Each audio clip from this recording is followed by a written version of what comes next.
like Marianne did. So yeah, but just, I'm limited to Sotho and English. So yes, it's nice to be here, and quite a pleasant surprise in terms of the turnout, but also the weather caught us by really surprise.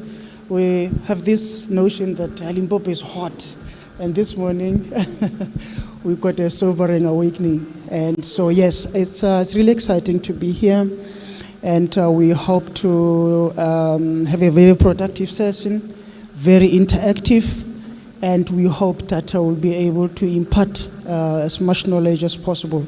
As my colleague indicated, this is a very, very important event, given where we are as sitters, and you are lucky to be here because it's a new movement, transition from legacy to occupational qualifications, and has some technical difficulties in it. And if you are not aware of those, you may miss out. So it's good that you are here early to catch the message early and run and take opportunities as early as possible. Because as I said, it's a new transition that many people are struggling to adjust to. And so if you can get the information this early, it will put you in the front line. So well done to you, and give yourself a round of applause for being here. Yes. Thank you, colleagues. Yes, so as my colleagues has requested me to do, yes, Sidiso Tomasani, I'll be your program director, but the main speaker will be Mr. POLOKWANE, who will take you through this process of moving from the legacy qualification to what do they call it? Occupational qualification. It's quite a very complex language. I still don't even get it myself. And so, but we hope that Mr. Mokoena will, is very articulate and very clear. We hope that with his presentation will shed more light and we'll get more information. And of course, we are very happy to be hosted by our colleagues here from this beautiful hall and this beautiful province. Marianne is the provincial manager. She's got her staff here. Where are they? It's Michael. Where's Michael? And Truly. And who's the other one? They are right there at the back. They're busy organizing us. And of course, we are also supported by my colleagues from the Malcolm's team. There's Lucky at the back, and Mjalifa, and I haven't seen Lebokhan today. Where's Lebokhan? He's outside. Yes, those are the other colleagues from services, Seta colleagues. If there's any clarity you need or any assistance you need in relation to the services business, we are here to support you and to give you as much information as possible. Because as we said, really our intention is to ensure that you get as much information as possible and you benefit from these opportunities. These opportunities are really meant for you and nobody else. And therefore, please use this opportunity to learn as much as possible and run with this. Yes, as I indicated, colleagues, the main speaker for today will be Mr. Mokoena, who will really share with us this important information. But we thought before we get there, let's also touch base with you and just highlight you of where we are as an organization. Yes, you're probably aware that to now we are talking about something that is called National Skills Development Plan, NSDP 2030, which is aligned to the National Development Plan of 2030. So it required some adjustments in terms of our businesses and in terms of our configuration. And so we thought, as our valuable stakeholders, let's also share with you what is happening internally so that if there are any challenges, you understand the context thereof. And so I'll spend about 5 minutes sharing with you our vision, where we are, and our focus, and so forth, and then leave the rest of the session to Mr. Mokoena to share with us this exciting news. Yes, colleagues, as indicated, we are tasked to implement what is called the National Skills Development Plan. It's a 10-year plan, was implemented on the 1st of August, no, not August, 1st of April 2020, and it will expire on the 31st of March 2030. So it's like a 10-year plan. And so in this period, Okay. So in this period, we are expected to really drive 8 objectives as a skills development facilitator. The first one being to ensure that we identify but also produce occupations in high demand. And this is the foundation of everything. In simple terms, relevant qualifications that are in high demand and meet the demands of the sector to drive the economy. And as they always say, tackle the triple challenges of poverty, unemployment. What's the third one? Inequality. Yes, colleagues. So yes, and it is for this reason that we are here, is working with you to identify them, but also working with you to ensure that we produce relevant, qualified people. But also very importantly, colleagues, is that we need to link education and the workplace. And this is really what distinguishes the Seta landscape from your normal TVET and, TVET not so much, but mostly universities. University education, as you all know, is mostly theoretical. It's mostly theoretical, textbook, theory, exams, and so forth. And on the contrary, the Seta model emphasizes work placement, experience, practice, and theory. And so to master that combination of theory, practice, and experience, it's important that we work with the stakeholders. This is quite an exciting model because it borrows heavily from the German model. In Germany, very few people have got a matric or even BA and even PhD, but those who pursue it, they pursue it. But their model is really mostly based on occupational qualification, meaning that the kid, when they were trying to introduce this, I don't know what happened.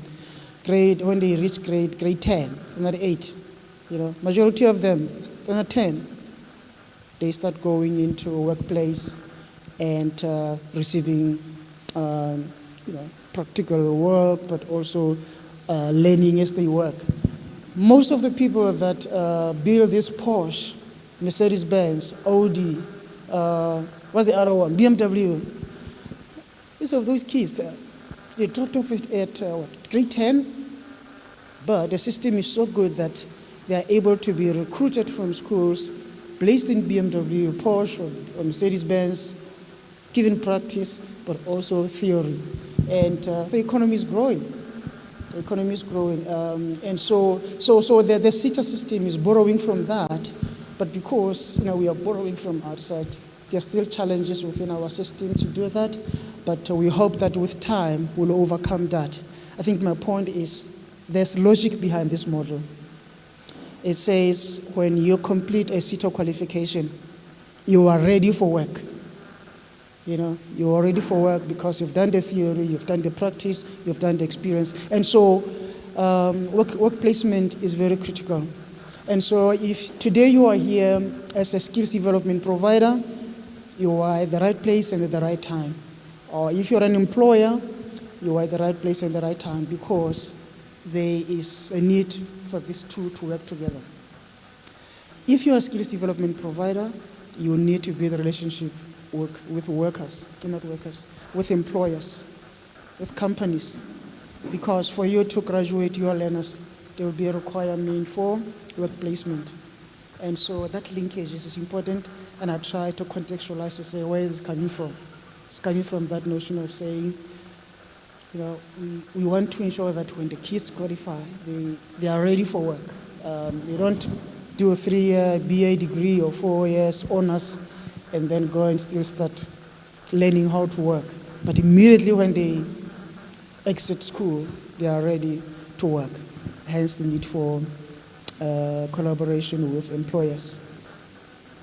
Oh, okay. Increase access to occupational directed programs. Yes, this is ensuring that, yes, there are sufficient qualifications, I guess, on the one hand, but on the other hand, increasing access in terms of making opportunities available, in terms of the learning interventions that we provide, in terms of the learning institutions that are available, but also in terms of providing bursaries, and improve the levels of the skills in the SAA workforce. Yes, and this is really, again, what underscores the existence of the SETAs. Those of you who are my age and above would know that in the past, there were not so many of them then. I think now there are about 21 SETAs. But back then, I think they used to call them training boards. They used to call them training boards. So what used to happen is that companies like wholesale and retail entities, they would put money together and have a training academy. I'm challenged with the voice, so what should I do? This one's not working. No, it's on. Okay. Yes, so I was saying, yeah, it's much better. I was saying the training boards. Yes. So yeah, I grew up on a farm. I know very well on a farm. The farmers will put money together, and then they will take their workers to go. They will go for about a month or 2 months. And when they come back with a tractor license or car license, or they are lorry drivers with licenses. That's where the Seta system started, where people that are in the workplace were being taken for training, upskilled, and given qualification. But the idea was that it was self-selective. It was those entities that had money and interest, but it was not addressing everybody. So hence the focus on the workforce, upskilling the workforce. So the Seta model is really around empowering the workforce in the form of those that are already in the workplace, but also ensuring adequate supply by training also the unemployed. I'll try to move faster so that I don't squander time on this topic and leave enough for Mr. Mokoena. But also encourage and support worker-initiated training. Yes. This is why some of you who are employers or you've got companies, you know of something called work skills planning. Yeah, WSP, work skills plan, and annual training report, right? So the idea is that as an employer, you should prioritize upskilling your employees. And so, yeah, and so as SETAs, we are encouraged to work with employers, to encourage them to submit WSP and ATRs, and to reimburse them so that they plow back the money into their workforce. So that's one of our role. Support the growth of the public TVET college system. It is for this reason that our office here is based in the Capricorn College. The idea is to work closely with TVET colleges to support them in many ways, but to ensure that we work together, but we don't work against each other. We're not only working with colleges, we're also working with universities, because we all pursuing the same objective, and that is to upskill the workforce. But also there's a strong focus on supporting SMEs. We understand that they are not, and there will never be sufficient work opportunities, and therefore should try to encourage people to start their own businesses. So we are also mandated to drive that agenda, drive that message, and provide those opportunities in terms of training, but also in terms of linking up SMEs to our opportunities.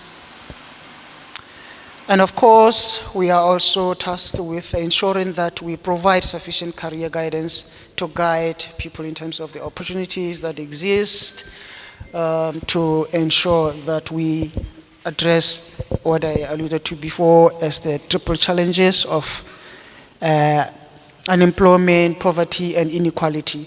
Yes, and so we said, okay, well, understanding this broad mandate as the Seta of all the Setas, and as I said, there's 21 of us operating in different sectors. You'll know bank Seta, right? You'll know mining Seta, MQA. You would know wholesale and retail. You will know mess Seta in the manufacturing. So we are in the services. And so we said, okay, understanding this mandate, how do we see our vision? We are saying our vision is to have a flourishing services sector that creates economic growth and inclusive opportunities for all South Africans. That's our vision, and the mission is to facilitate quality skills development for employment, entrepreneurship in the services sector for national growth. And our values are that we want to be accountable. And as you'll see in my next presentation, we are telling you about us, what we are trying to do internally, so that you know your Seta, what are the issues happening there. Innovation, we try to think out of the box, come up with solutions to address existing challenges. We want to act with you with integrity, so that when you are dealing with us, you are dealing with reliable people with integrity. So that's what we're striving for. This also involves the issue of professionalism. We would like to be as professional as possible, because that will enhance our integrity and reliability. And of course, also improve our responsiveness. By being professional, you know that responsiveness goes very long way with professionalism. Right, so we are saying, well, looking at our mandate, looking at our vision and our mission and our values, what are the areas that internally we need to work on to ensure that we deliver on this? We're saying that governance is very important. As a government entity, we fall under the Department of Higher Education and Training, like colleges and universities. And so we are accountable to the Department of Higher Education. We are accountable to Parliament and to the President ultimately. So yes, we understand that we don't exist to serve ourselves and our interests of our families and our friends, but we are given responsibility to service the nation, and therefore we need to observe the governance protocols, starting with the board. All the Setas have got boards, and then the board reports to the National Skills Authority, which reports to the minister, who reports to Parliament and the President. And so we are saying that we want to strengthen that, but not only from the political oversight perspective, but internally as well, that we have a strong governance structure, especially in terms of implementation of projects and running our businesses, that we are aligned with the professional conduct of a professional and a serious business organization that we consider ourselves to be. And therefore we strive to perform very high in terms of the quality of the services we're providing, but also in terms of meeting our targets. And I'm happy to say that for this current financial year, we've reached 84% of our performance targets, and this is largely due to your help, and we want to thank you once again. But we are also saying that we understand that we can't do this alone. When you talk Seta, it's not a box that sits in an entity. It's not the office in that building, but it's about people. And without people, there won't be a Seta. And therefore, there's a focus on ensuring that we attract and retain people of quality, high caliber, innovative, hardworking, responsive, professional, and have integrity. And of course, we are saying also we want to continuously develop our organization in terms of innovation, as we said, to ensure that we are up to date with development trends, technological developments. We live in the current world and we service the current demands. We are always on the lookout.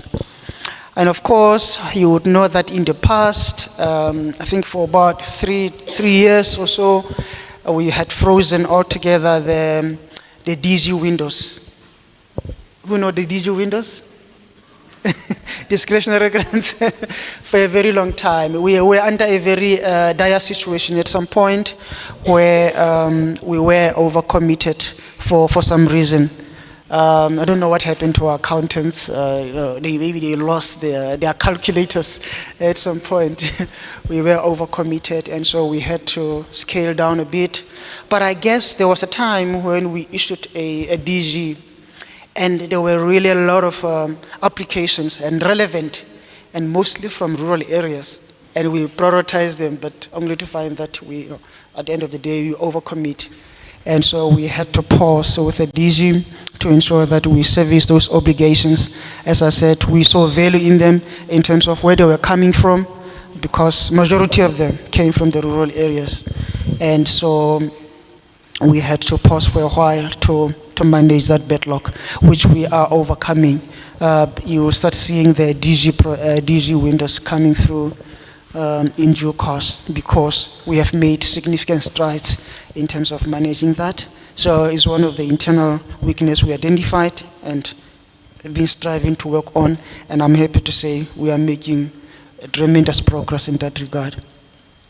Business processes, of course, to avoid such things, but as I said, it is not lack of oversight. I think it was deliberate in terms of, as I say, looking at the quality of the proposals that came in, but also where they were coming from, because the board of that time, and equally currently, the focus was on really reaching the rural areas, ensuring that the far-flung areas,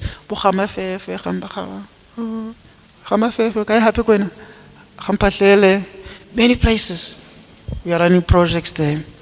And if you go to the Free State, we were all over there. KZN, rural areas, from Free State, Eastern Cape, Kala, and many far-flung areas that were never touched. We deliberately went out to say, in this term of 5 years, we are targeting rural areas. So yes, so then through the business processes, as I'm saying, we are improving to ensure that we respond adequately to those demands, to those areas that we are targeting. For example, as I said, if you go to those rural areas, there are challenges in terms of training centers, access to internet, access to electricity. So we had to devise means to address that, and that is part of our business process improvement.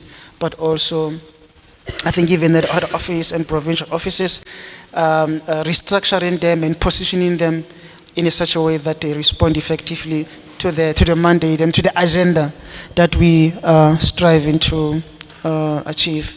And of course, as I said, given the governance accountability processes that we have to undergo, it is important that we continuously assess our performance through research. We continually research and evaluate our performance, not only in terms of internal performance, not only in terms of meeting the targets, but most importantly in understanding the change we are making, because ultimately we believe that our success will be measured by the change we can create. If you see young people getting employed, if we can see people in rural areas starting their own businesses, successful businesses to some extent, that will be a measure of success for us, and we trace this through research. Right, okay. So yes, as I had indicated, organizational performance is one of our key areas of success measure. We measure this through our annual targets, which we enter into agreement with the minister. Every year, we sign an agreement with the minister to say, Minister, this is what you're committing to. He'll look at it and say, no, increase here, increase there, increase over there. And then he also goes to the president, because he also signs an agreement, performance agreement with the president. The president is like, no, here's low, increase here. And then he goes back to the citizens and say, guys, sorry, I had said 5, but I think after speaking to the president, I want 10. And then we have to change again. So there's that alignment, and it's an important measure of holding us accountable to see whether we spend the money we're supposed to be spent and in the right way. This also speaks to the audit, because audit is saying, yes, you have achieved 100% of your targets, but did you use the money responsibly? And so there's also that process as well of measuring our performance by looking at whether we use the public funds, because ultimately the funds we are using are yours and mine. So it is important that we look after them, we use them in a responsible way. Yes, and so as part of that business processing development, we are also looking at our organizational design. Yeah, you are not affected, but provinces like Free State and Northern Cape are of an example. Each one of them had a manager, but now we realize that actually it's far more effective to have one centralized office, because they are so close to each other. Bloemfontein and Kimberley, it's like 100 kilometers, and there's a different province. And Bloemfontein happens to be bigger. Actually, people actually even go to Bloemfontein to get training from Kimberley, because it's so close and so well resourced. It's like, what's the point? So it's part of that, of ensuring that we don't spend too much money on hiring people and paying salaries, but rather spend that money on servicing the people on the ground. And the same thing is happening as well with, I don't know why, with Western Cape and Eastern Cape. There's one manager to, as part of that organizational design, and as I said, also working on people morale. So the idea is, look, let's have high quality performance and not quantity. The focus is on quality as opposed to quantity, but also ensuring that they are rewarded sufficiently. And that, colleagues, to some extent also speaks to our business processes. And in a way, really brings me to the end of my presentation. And as I said, in this presentation, colleagues, the idea was just to share with you where we are as a Seta internally, so that you understand the context in which you operate should you come across any challenges. And so I won't be taking questions, because this is not the main topic for today. I would rather reserve that time to Mr. Mokoena, who really is going to share some exciting news for you. I'm aware you all have, notepads. Make sure that you note all the questions. In the interest of time, we'll allow him to present, because sometimes you'll find that he can touch on a number of topics. But you'll find that sometimes if he pauses after every topic, people may ask questions that actually are going to be addressed in the next slide. So, so please bear with us. It's going to be a longish presentation, but the idea is that let's ensure that we cover all the areas, so that when we take questions, some questions are not premature, in the sense that actually the next topic was going to address them. So please bear with us. It's going to be slightly longish, about 45 minutes, Mr. Mkwena, something like that. Yes, so please make sure that you write down your questions. And I believe also we are joined by people online. How many guests online?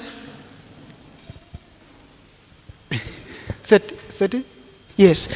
Yes, our viewers at home, are you there? Say hello, we can't see you. But anyway, yes, please welcome as well. I forgot to welcome you. You are most welcome as well to jot down your questions. We've got a team of colleagues here who will be noting your questions, and we'll also entertain them. So we'll have both questions from the floor, but also take questions from people that are joining online. I'm told there are over 30 or so. We welcome you all. Colleagues, thank you so much for your indulgence. At this point, I would like to invite Mr. Mokoena to come and take us through the presentation. Thank you.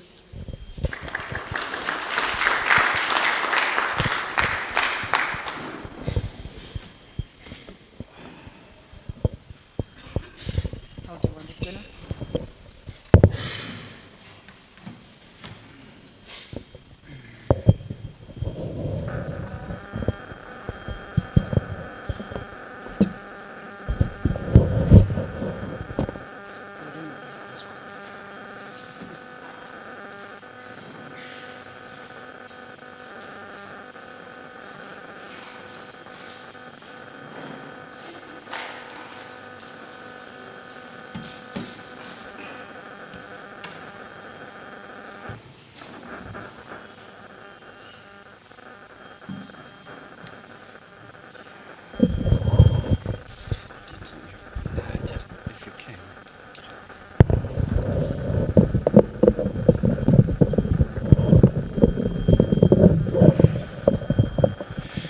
Good morning, colleagues. I hope you can hear me. Thank you.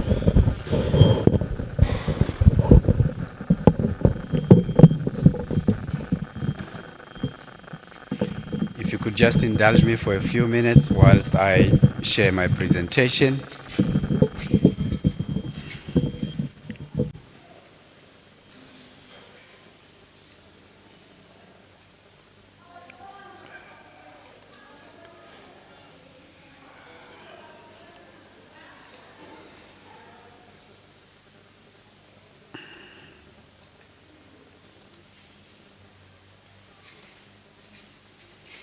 Can I just confirmation if the colleagues can see my presentation?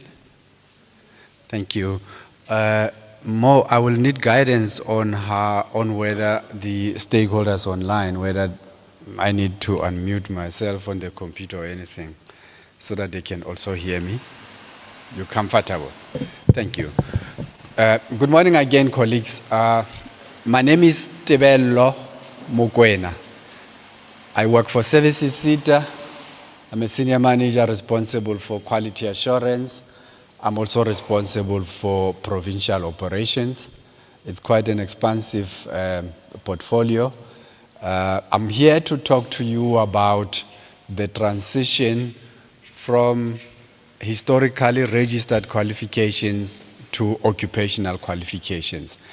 As the program director has outlined, my presentation is going to be a bit long, in the region of 35 to 40 minutes, if you could just indulge me. And I'm hoping that having taken you through the presentation, I would have shed more light with you at the end to enable you to understand fully what are the implications of this transition from historical to occupational qualifications. So without any waste of time, let me dive straight into the presentation itself. The structure of my presentation, I'm going to take you through the purpose. I'll talk to you about the transitional arrangements. I'll talk to you about the time frames. I'll talk to you about the QCTO functions. I'll talk to you about the development quality partner role that has been delegated to us by the QCTO.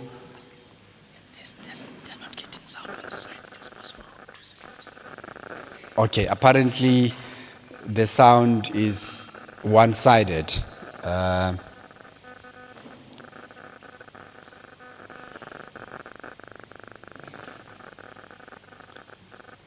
Apologies for that, colleagues. We seem to be having these technical problems this morning. Hopefully they will be resolved.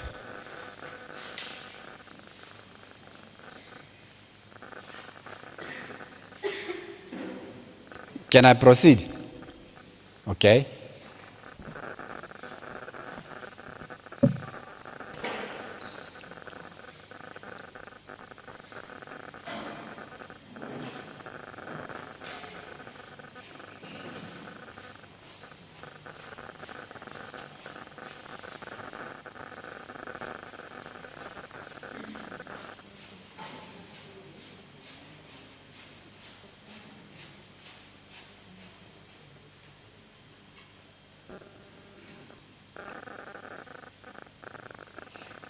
I wish I knew how to sing, because whilst we are waiting, I could sing for you. So, yeah, that's where the resemblance ends. So, I can't sing even if my life depended on it. So,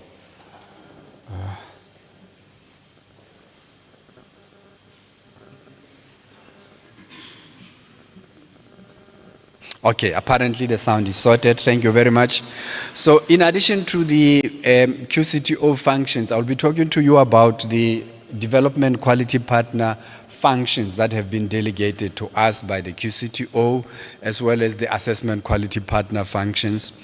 I will take you briefly through the status of our occupational qualifications, and then I'll also explain the implications for the various stakeholders that we have within our value chain.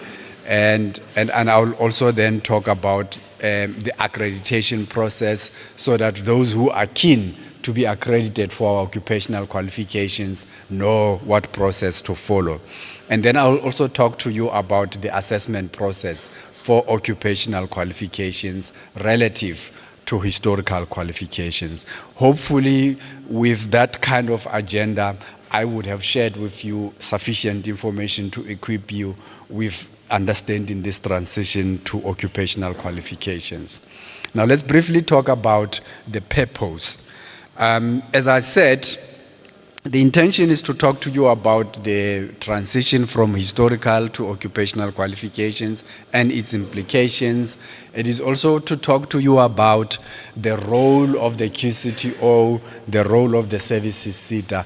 As you will appreciate, within the skills system, we are very famous for our acronyms. And I hope I'll be able to unpack some of those acronyms and some of the terms that we are using, so that as we transition, we can transition together from a common understanding. Lastly, I'll talk to you about the status of our occupational qualifications, including the available capacity for supply. Now, let's briefly talk about the transitional arrangements. Colleagues, those of you who are involved in our system will know that our qualifications have expired with effect from the 30th of June this year. Now, but what does it mean? So, in terms of the NQF Act, the National Qualifications Act, qualifications may be offered until they are replaced by an occupational qualification or part qualification, or until they reach their end of registration period. Now, the end of registration period has three aspects to it. It is the expiry date, number one. Number two, it is the last date of enrollment. And the two are not the same. And then you also have the last date of achievement. So when we say a qualification has expired, we need to take those three aspects into consideration. Now, the expiry date simply means that the qualification has expired on the 30th of June. Notwithstanding that expiry, we are still allowed to enroll learners on an expired qualification until the date of the last date of enrollment. In this case, our historical qualifications expired on 30 June 2023. The last date of enrollment is a year later, exactly a year later, 30 of June 2024, which means that if you are accredited for any of our historical qualifications, you are still allowed to enroll learners up until or including on the 30th of June 2024. In addition to that, any learner who has been enrolled by the 30th of June 2024, you as an accredited skills development provider, you are still allowed to train that learner until the last date of achievement. And for most of our qualifications, the last date of achievement will be 30 June 2027, and for some others, it will be 30 June 2028. With that expiry period, colleagues, what does it mean for learners who are having qualifications or certificates and from those qualifications? Are those certificates still relevant? Are those statement of results still relevant? Of course, they still are. So, A learner who's holding any of our certificates or any of the statement of results is still deemed to be a learner who's qualified in that specific field, notwithstanding the expiry date of the qualification against which such a certificate was issued or a statement of result was issued. So that was important to outline so that all of us are on the same wavelength, so to speak.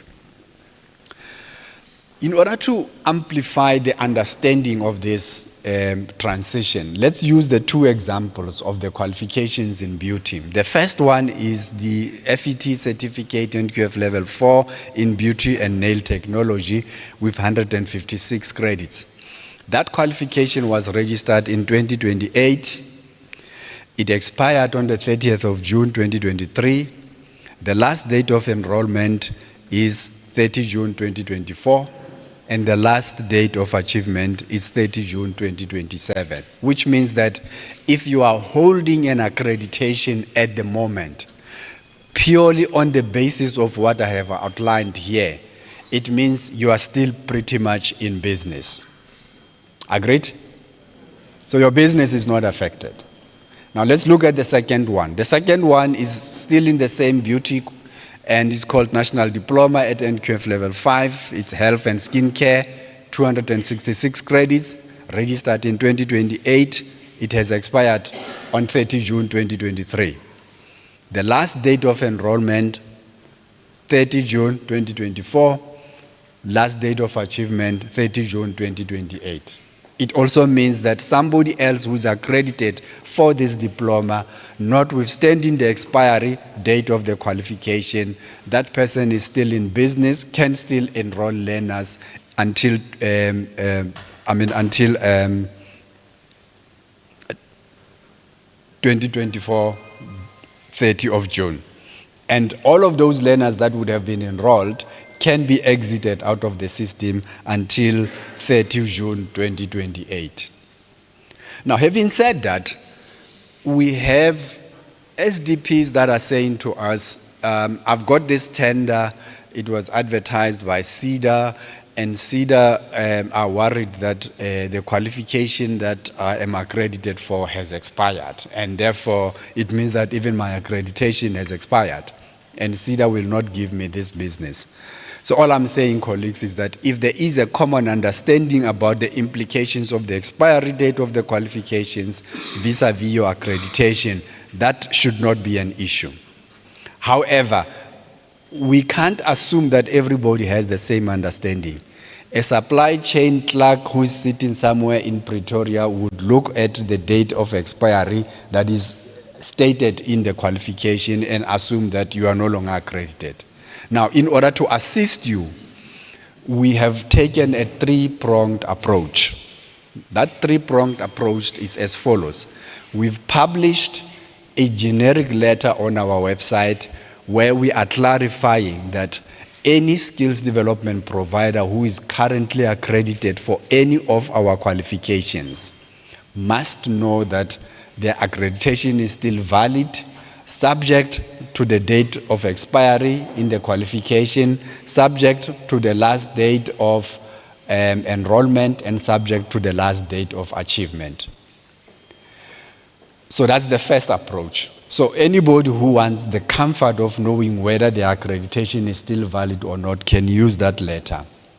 Secondly, we've submitted a database of about 120,000 SDPs that are in our database to the QCTO so that the QCTO can issue bulk extension of accreditation letters to SDPs in line with what I've already outlined.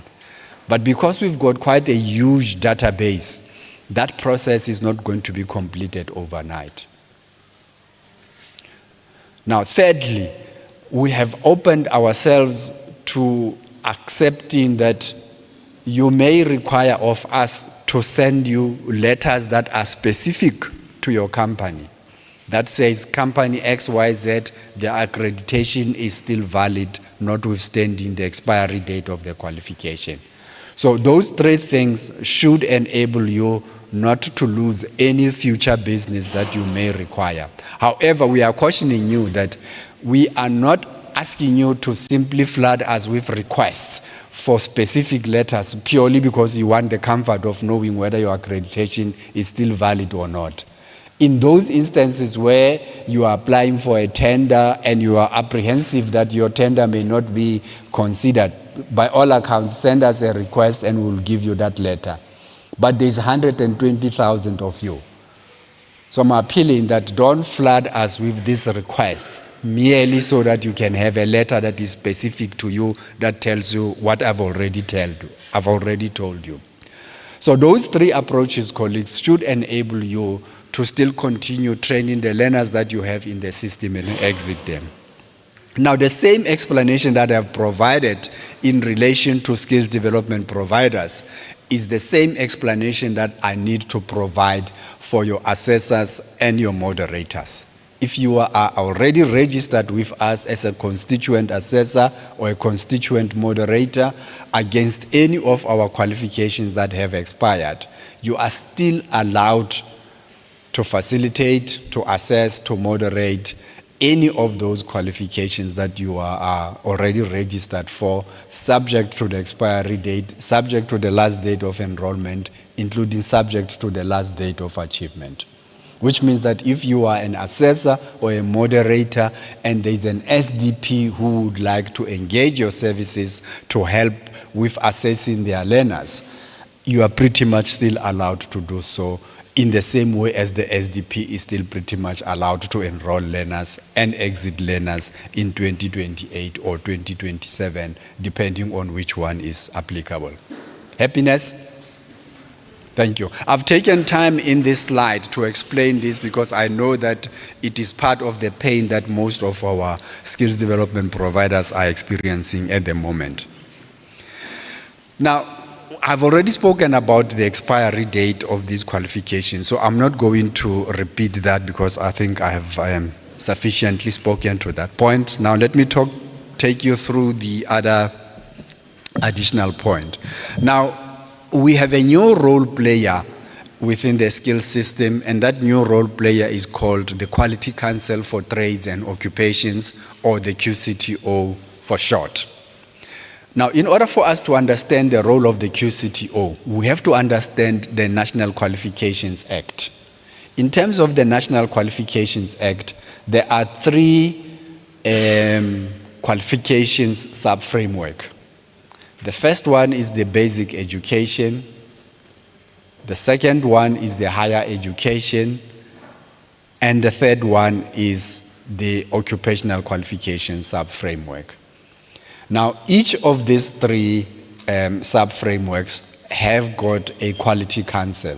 For the higher education system, it is called the Higher Education Council.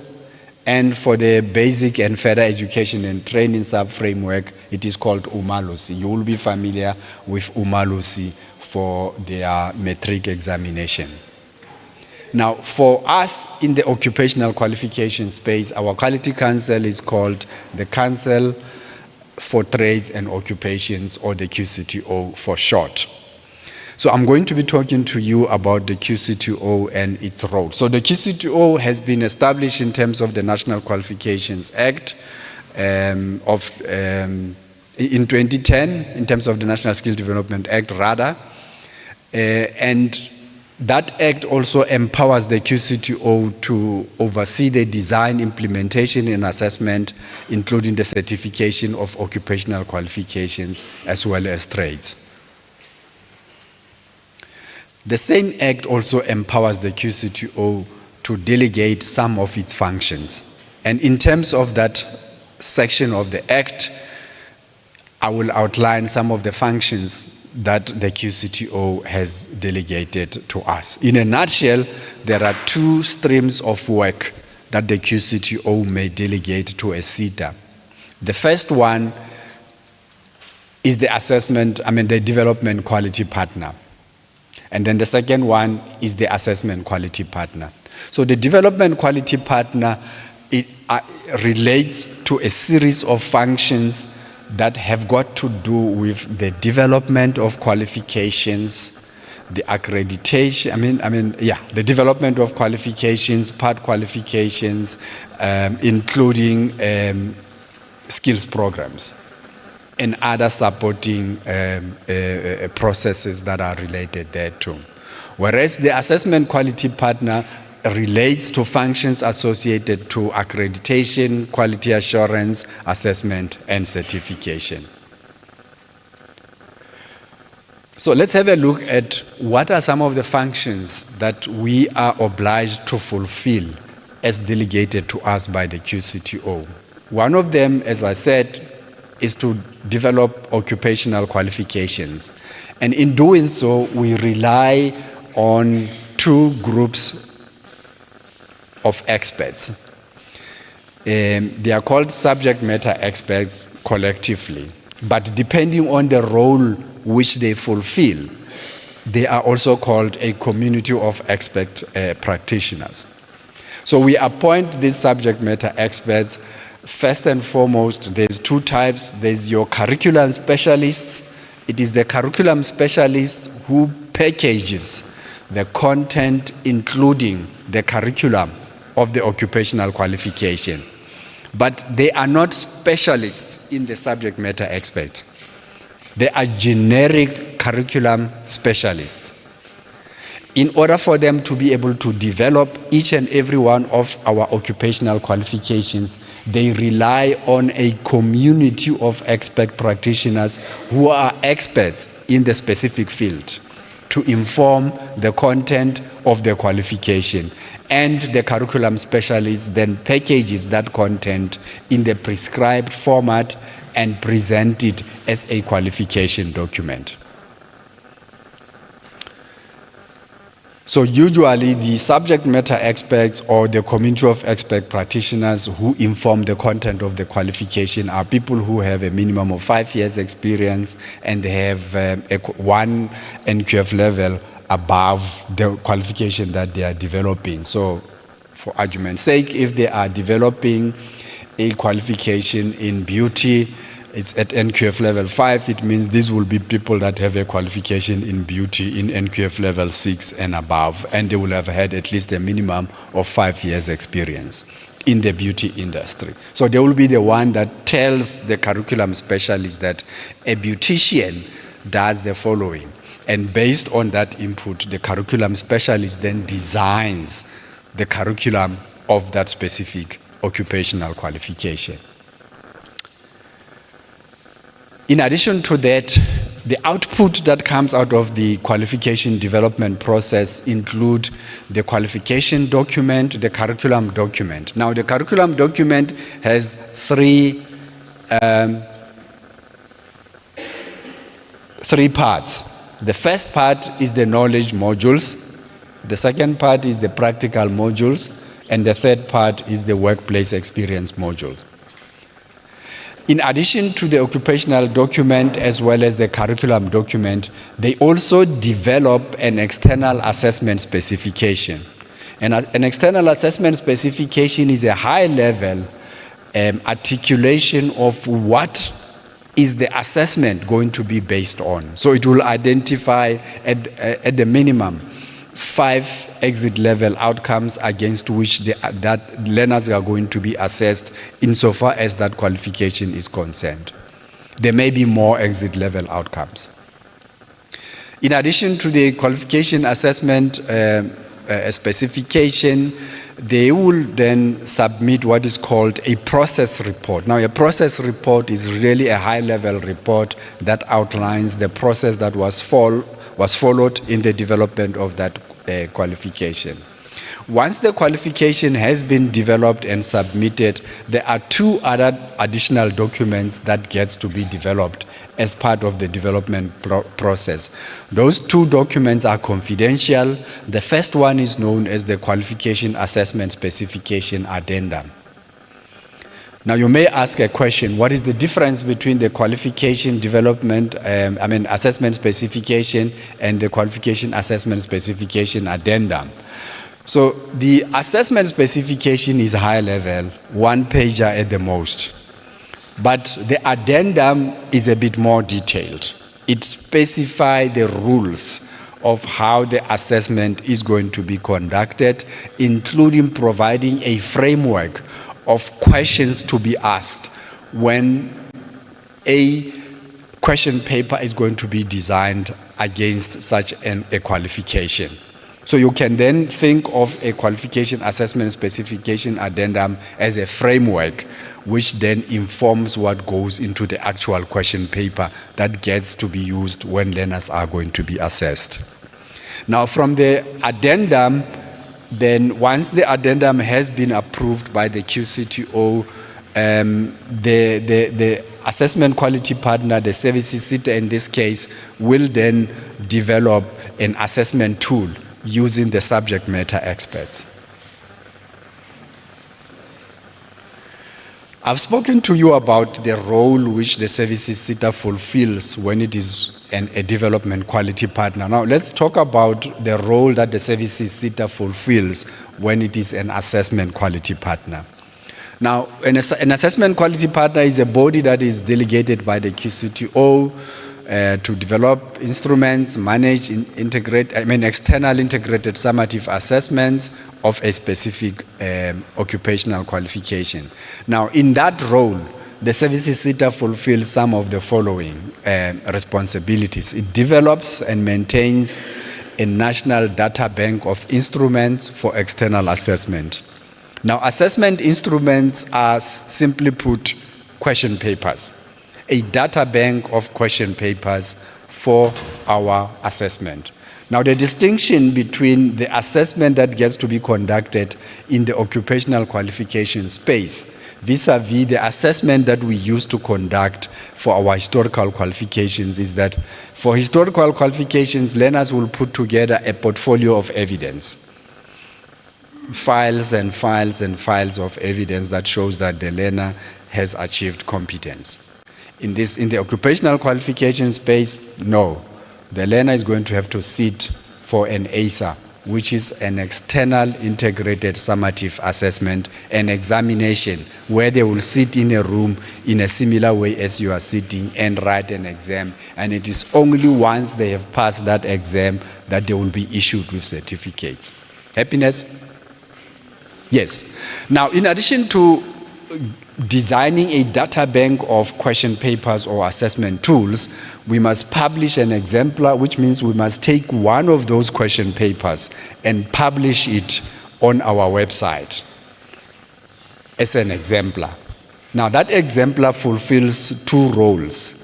The first one is to assist our skills development providers in designing their own FISA assessment tools. So the FISA assessment tool is an assessment tool that SDPs use to assess learners internally by breaking down the modules of the qualification as the learners are progressing.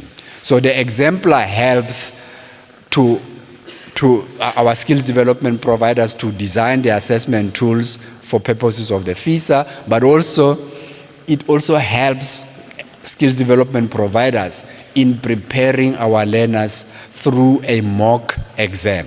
Now that mock exam helps because it helps the SDP to have a sense as to how their learners are likely to perform in the ASA itself. Now, I've had instances where stakeholders were saying, but how would you publish a question paper? Are you inviting learners to copy? No. The exemplar is an exemplar.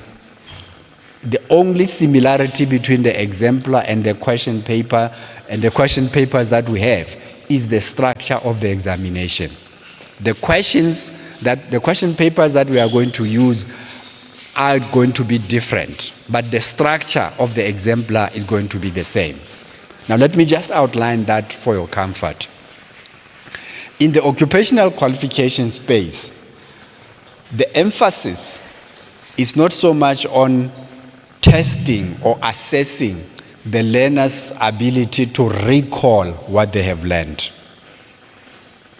The approach is to test the ability of the learner to recall and to apply what they have learned. And that's a difference. Now, if when you are training your learners on a day-to-day basis. The structure of your questions is true or false, it's described, it's defined, is to do this, is to do this. There's nothing wrong with that. But if in the ASA, your learners are going to meet a case study or a scenario for the first time, your learners are going to be lost. A scenario and a case study type of question is slightly different. It is still testing the same knowledge that the learner has, but it is asking more of that learner to demonstrate that they can recall what they have learned, but they can also apply it.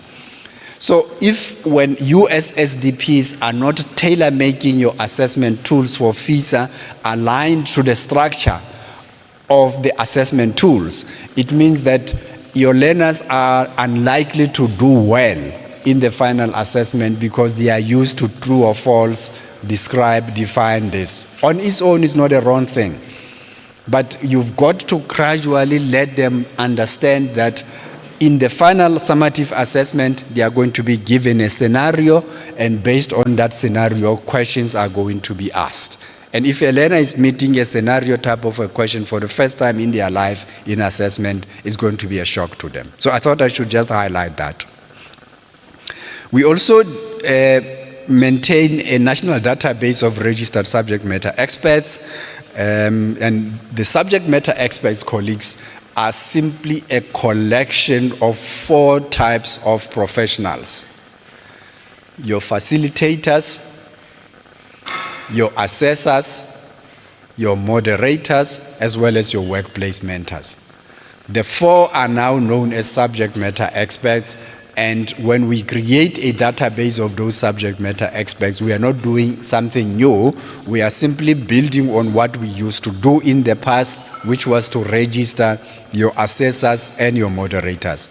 But in this context, we are expanding that to also include the facilitators as well as the workplace mentors. Now, the importance of facilitators and the importance of your workplace mentors, it is to find expression in the structure of the occupational qualification itself. Remember, we said the occupational qualification has 3 parts. It's the knowledge, it's the practical, as well as the workplace experience.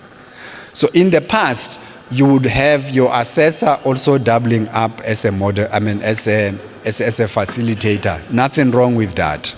But we do know that in some instances, SDPs will use somebody different as a facilitator. And in some instances, the facilitator would not even meet the requirements for registration as a subject matter expert, but they will use the facilitator nonetheless, and only bring the assessor for the assessment component and bring the moderator for the internal moderation component. Now, the emphasis now is that anybody who is involved in the facilitation of learning, in the assessment of learning, in the moderation of learning, including in the guidance of learners in the workplace against an occupational qualification, that person must be a subject matter expert in their own right. And each and every one of those people must meet the requirements as stipulated in the curriculum document of the occupational qualification. Now, to make life easy for everybody, we are creating this database of subject matter experts so that you as SDPs, at any point when you want to make use of subject matter experts that are available, you can check on our database as to whether this person has been vetted and whether they meet their requirements, so that you don't labor under the impression that somebody meet their requirements. You use them only to discover at the end that your learners can't sit for the ASA because the subject matter expert that you used is not a real subject matter expert. So we are also expected to moderate at least 10%. So I'm told that the new policy is that we must moderate up to 30% of the learner achievements, which means that the standard is being raised. The standard is being raised. We are also responsible for developing the criteria for registration of assessment centers and approval of assessment sites. So the other distinction in occupational qualifications is that the learners are going to have to sit and write an exam at the end. And the place where these learners are going to write an exam is known as an assessment center, a venue similar to this one, or an entity that provides us with a venue similar to this one. Now, that assessment center must be accredited in its own right. So as an SDP, if you apply for accreditation, you can apply for accreditation as an SDP and get your learners to be trained in your premises. But it is also advisable for you to apply for accreditation as an assessment center so that when it is time for the ASA, your learners do not have to move from your training facilities and go somewhere in Johannesburg or in Pretoria in order to go and write their ASA because you are not accredited as an assessment center. The only requirement on the part of the QCTO is that the staff that you are using in your capacity as an SDP must be different from the staff that you are using in your capacity as an assessment center. And when we say staff, we're not necessarily saying as an SDP, go and employ a lot of people that are going to sit there and do nothing at the assessment center. The staff can be people that you mobilize and employ on a short-term contract when there is an assessment to be conducted. And when that assessment is done, it means your relationship with those staff members will then end there. You can recontract them when there is another assessment that will be coming in the future.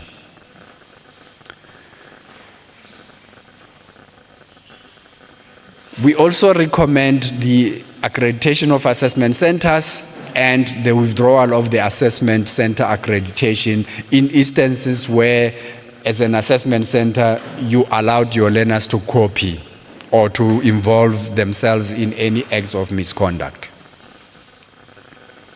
We also recommend to the QCTO for the accreditation of skill development providers. We also approve workplaces, and we also implement appeal policies in line with the QC2O requirements. We upload learner achievements, and then we also recommend certification.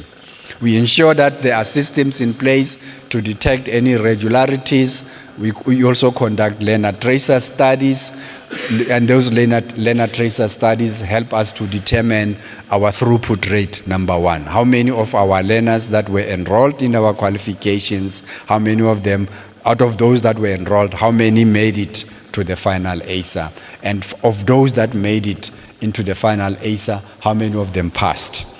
And out of those who passed, how many of them are productively employed or have started their own businesses, depending on what is it that they were enrolled for.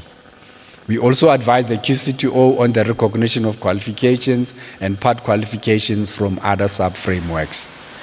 Now, in this regard, I just need to emphasize the following point.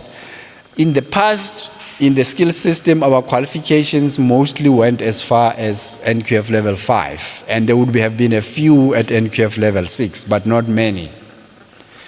In the occupational qualification space, our qualification goes as far as NQF level 8, which means that there is an expectation that the three qualification sub-framework, the basic education or the basic and further education and training, the occupational as well as the higher education frameworks. The three frameworks must articulate into one another wherever it is relevant. So if somebody has been enrolled in an occupational qualification, assuming from potentially at NQF level 5, 6, 7, and 8, and if that person wants to study further, it means that at NQF level 9, that person must go to a university.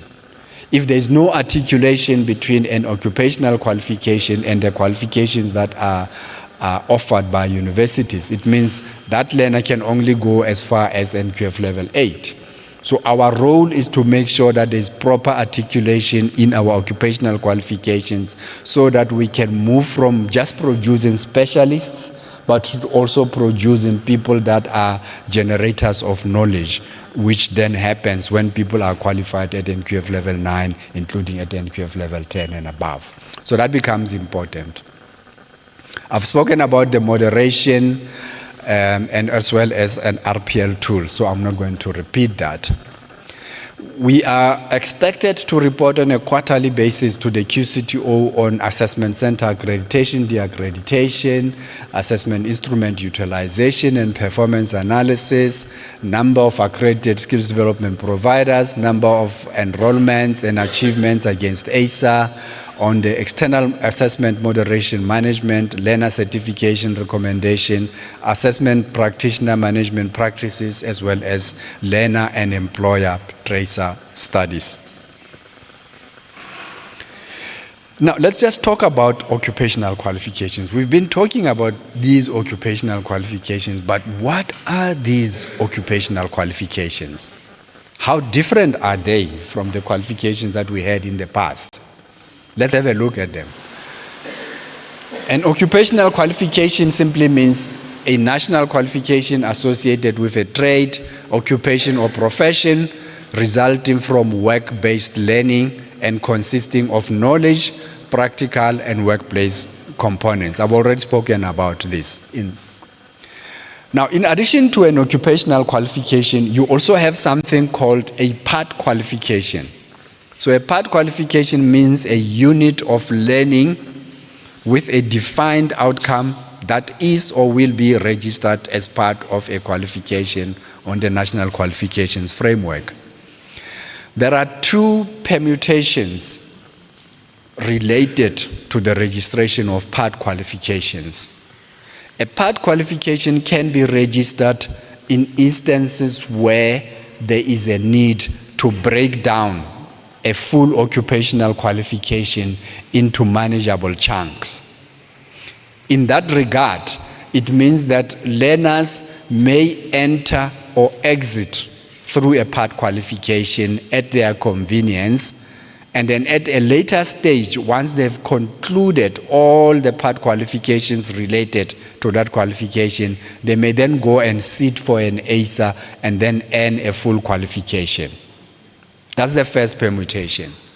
The second permutation is where a part qualification is a standalone and where it assists in articulation from one NQF level to the next NQF level within the same field. Now let me give you these two examples. We have a contact center agent occupational qualification at NQF level 4. It has about 5, if not 6, part qualifications, which means that those part qualifications cater for the specific requirements of the contact center space. There would be contact center agents that are simply focused on inbound, and there are those that are focused on outbound. And they require two different skill sets. And there would also be those contact center agents that are focused on credit control, in which case these ones that bother you when you owe your creditors. They call you at the most inconvenient of times, and they require a different set. Now, a learner who's enrolled in a contact center full qualification will learn all of those modules, including what is contained in the part qualifications.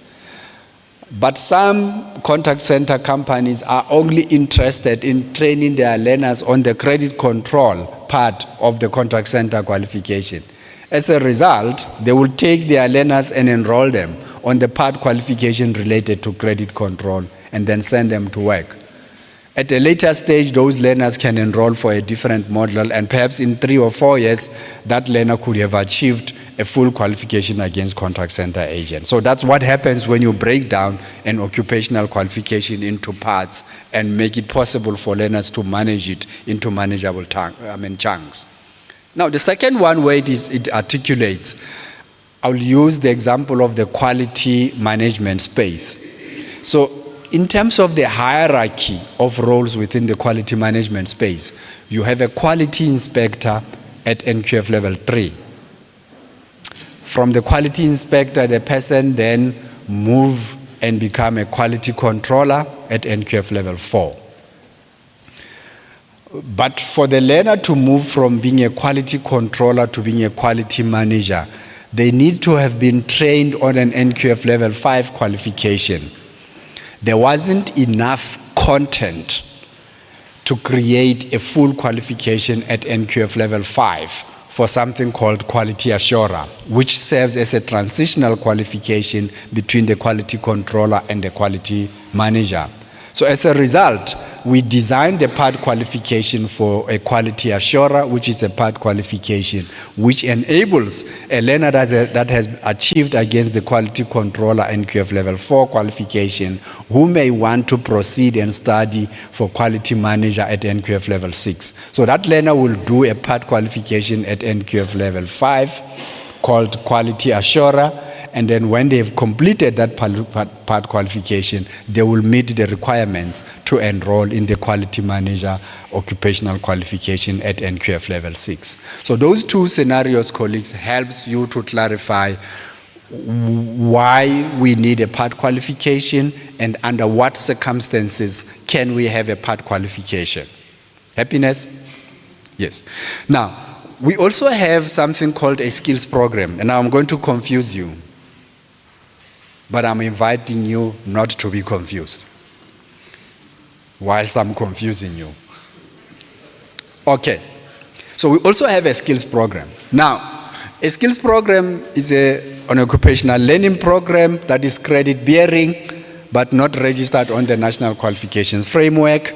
Once completed, a skills program will constitute and contribute credit towards a qualification registered on the National Qualifications Framework. The skills program may not be registered with SAQA, but it will be registered with the QCTO. Now, what is the difference between a skills program and a part qualification? If both a skills program and a part qualification are contributing towards achievement against the qualification, why do we need a part qualification and why do we need a skills program? So let's just unpack the difference between the three before I give you the scenarios where you may need a skills program and where you may need a part qualification. So there are three distinguishing features between an occupational qualification, a part qualification, and a skills program. Those three distinguishing features are the number of credits, number one. Number two is the mode of assessment, the integrated assessment. The third one is international comparability. An occupational qualification, for it to qualify to be called as such, must carry a minimum of 120 credits. A part qualification must carry anything less than 120 credits. If it carries anything less than 120 credits, it can't be a full qualification. It must be a part qualification. So it can carry 115, it can carry 110, it can carry 20, it can carry 50. As long as it is less than 120, then it's a part qualification.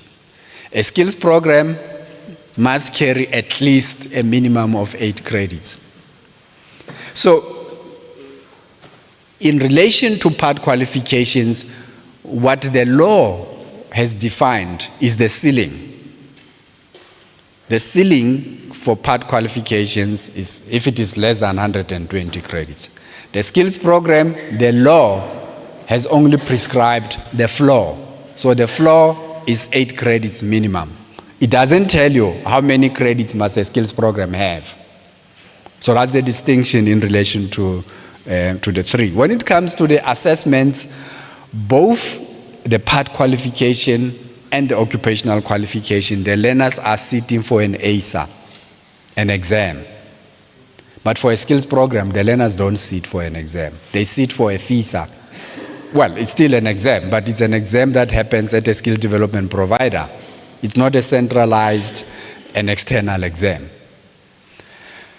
And for a skills program, there's no need for international comparability, whereas for your part qualifications and skills programs, we must be able to demonstrate international comparability. So far, so good? Okay. So if you are happy, I'm not going to confuse you any further. I'm going to stop there in terms of saying what's the difference between a part qualification and a full qualification. But I know that you are still going to have questions. So, but I'm not inviting you to be confused anymore because you've assured me that you've understood. Now, let us look at the types of our occupational qualifications that we have. At NQF level 1, our occupational qualifications are known as General Occupational Certificates. At NQF level 2, they are known as Elementary. At NQF level 3, they are known as Intermediate. At NQF level 4, they are known as National Occupational Certificates.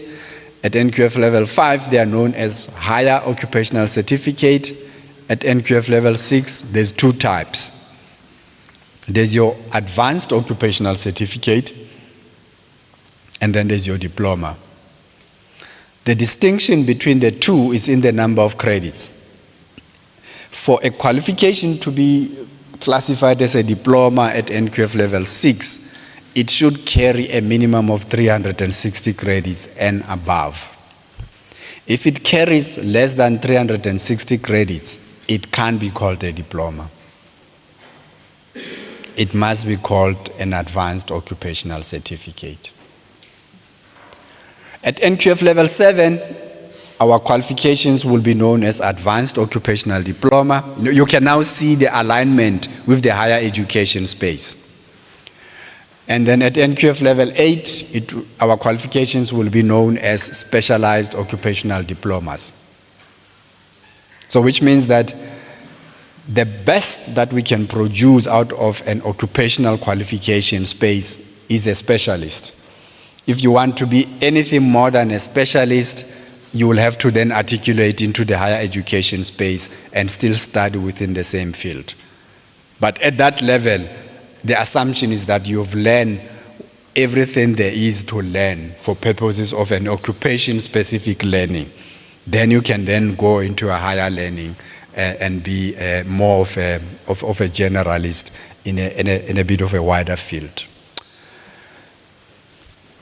In terms of where we are at with regards to the development of our qualifications, how am I doing for time? I hope Program Director, I hope I'm still doing well. Thank you very much. I'm trying to share as much information, colleagues, as possible. Please indulge me. Where are we at? At the moment, we have 36 registered occupational qualifications. In addition to 36 registered occupational qualifications, we also have 10 registered skills programs that fall within our scope.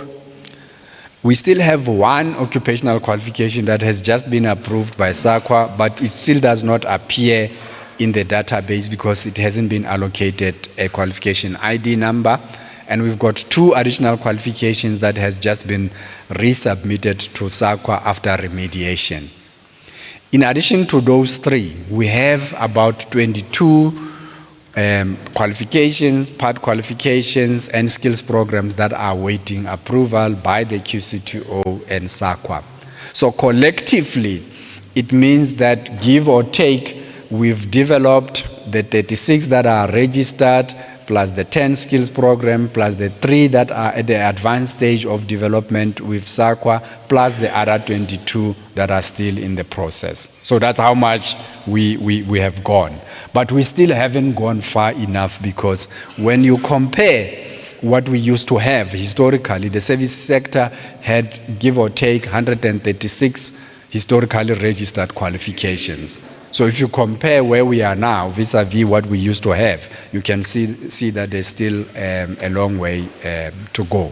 In this financial year, we are developing 12 additional qualifications.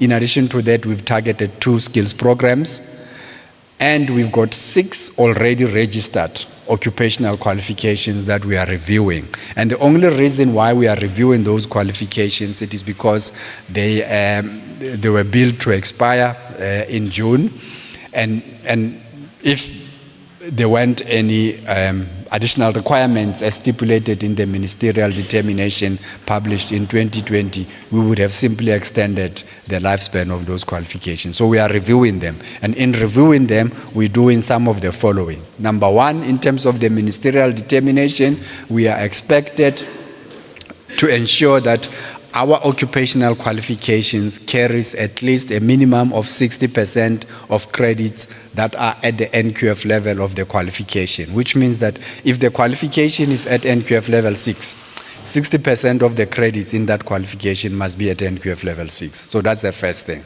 The second thing is that we must make sure that our occupational qualifications carries a minimum of 5 to 10% of credits which are constituted by the so-called soft skills.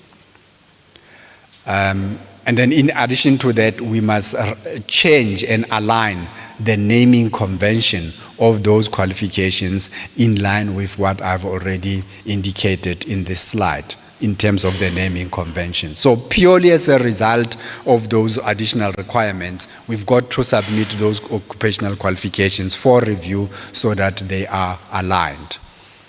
Now, I've said that we've registered 36 occupational qualifications. This is a list of all of those qualifications. I'm not going to take you through every one of them because it will take us a while, but this presentation will be shared with you and you will be able to go into the QCTO website using the qualification ID number to access those qualifications and be able to download the curriculum document and other applicable documents. So as you can see, the total number there is 36. And then let's take you through the skills programs. The skills programs, I can count them because there are not many. You have a BABA, and then you have an advanced special intelligence data scientist. You have a special intelligence data scientist, a general residential repairer, a new venture creation, and then you have the other 5 skills programs that were harvested from the hairdresser occupational qualification, and those include chemical hair reformation attendant, hair and scalp treatment attendant, hair coloring attendant, hair cutting attendant, as well as a hairstylist. Having understood where we are at in terms of our development of our occupational qualifications, let us try to understand the implications for you as our stakeholders. Now let's start with skills development providers. For you as skills development providers, you now know that all your historically registered qualifications have expired on 30 June. And you now know that we've stopped accepting new applications for accreditation from last year in August. But what it does mean is that anybody who would have applied before the 31st of August or on the 31st of August and were issued with a letter of intent, we've tried to process all of those applications to conclusion so that those who qualified to be accredited were accredited and those who did not qualify were issued with letters of not yet accredited. It means that you as skills development provider, you need to identify out of the list of 36, which ones you want to be accredited for. There's no point, colleagues, in belaboring the point about, oh no, my business was based on that other qualification and that qualification has expired. What should I do now? Should I close my doors? Colleagues, it is the law. We are simply following the law. So our appeal to you is, please, let's transition and identify comparable occupational qualifications so that we can apply for accreditation for those. It also means that you must also apply for accreditation as assessment centers. Not only apply for accreditation as an SDP, but also apply for accreditation as assessment centers. For employers, it means that employers need to apply for approval to host learners. If you are not approved as an employer to host learners in an occupational qualification, those learners will not qualify to sit for an ASA. And it's got nothing to do with whether your workplace is compliant or is non-compliant or whether your workplace is good or bad. It simply means that if the workplace is not approved and the learners were exposed to workplace experience against an occupational qualification, but you missed that one step of applying for approval, those learners will not be deemed competent or qualified to sit for an ASA. Please, colleagues, help us. In addition to that, employers must make sure that they have qualified workplace mentors. Now, the workplace mentors, as I said, remember, colleagues, that your facilitator, your assessor, your moderator, and your workplace mentor, they must each meet the requirements as stipulated in the curriculum of the occupational qualification. Now, in order to help our employers, because it will not always be possible for employers to employ qualified workplace mentors. The workplace mentor that is available to employer may know all there is to know about that occupation, but they may not meet the registration requirements. In that case, we are urging for a stronger partnership between our employers and skills development providers so that the logbook of the learner is signed off by the SDP qualified subject matter expert. The workplace mentor that works with the learner on a day-to-day basis can simply confirm that the learner has indeed been found competent on this one. But if that workplace mentor that did not meet requirements signs the logbook, that learner will not meet the requirements. So the SDP, please help us. Use your qualified subject matter expert at your disposal to sign off on the logbook so that the learner can then be deemed to have achieved against the workplace component of the learning. For subject matter experts, what does it mean for you? It means that you must identify occupational qualifications where you meet the requirements and then apply for it. And the important thing, colleagues, that I need to highlight is simply this. The days of the generic assessor and generic moderator are behind us. We are looking at occupation-specific facilitator, occupation-specific assessor, occupation-specific moderator, occupation-specific workplace mentor. If in the past you trained on an ETD-PP practitioner qualification and you became an assessor and you became a moderator and you were able to assess across a number of qualifications, good for you. But in an occupational space, if you can't demonstrate that over and above the ETDP practitioner qualification or your Bachelor of Education diploma or degree that you had, that you've also studied business management as a qualification, or you've studied project management as a qualification, or you've studied any other relevant qualification, you will not be deemed as a subject matter expert to be able to assess that qualification. Understood? So, which means that the way forward, and I want to use this other example so that I can amplify the problem for subject matter experts. If you have, say, a generic qualification like an MBA or business administration, and you want to assess, let me list these 4 qualifications. You want to assess estate agent qualification, you want to assess project manager, you want to assess quality manager. Maybe let's use those 3. Okay, let's include maybe business operations manager as the 4th one. The important thing for you with your NBA is that please submit your NBA qualification, but also submit the transcripts.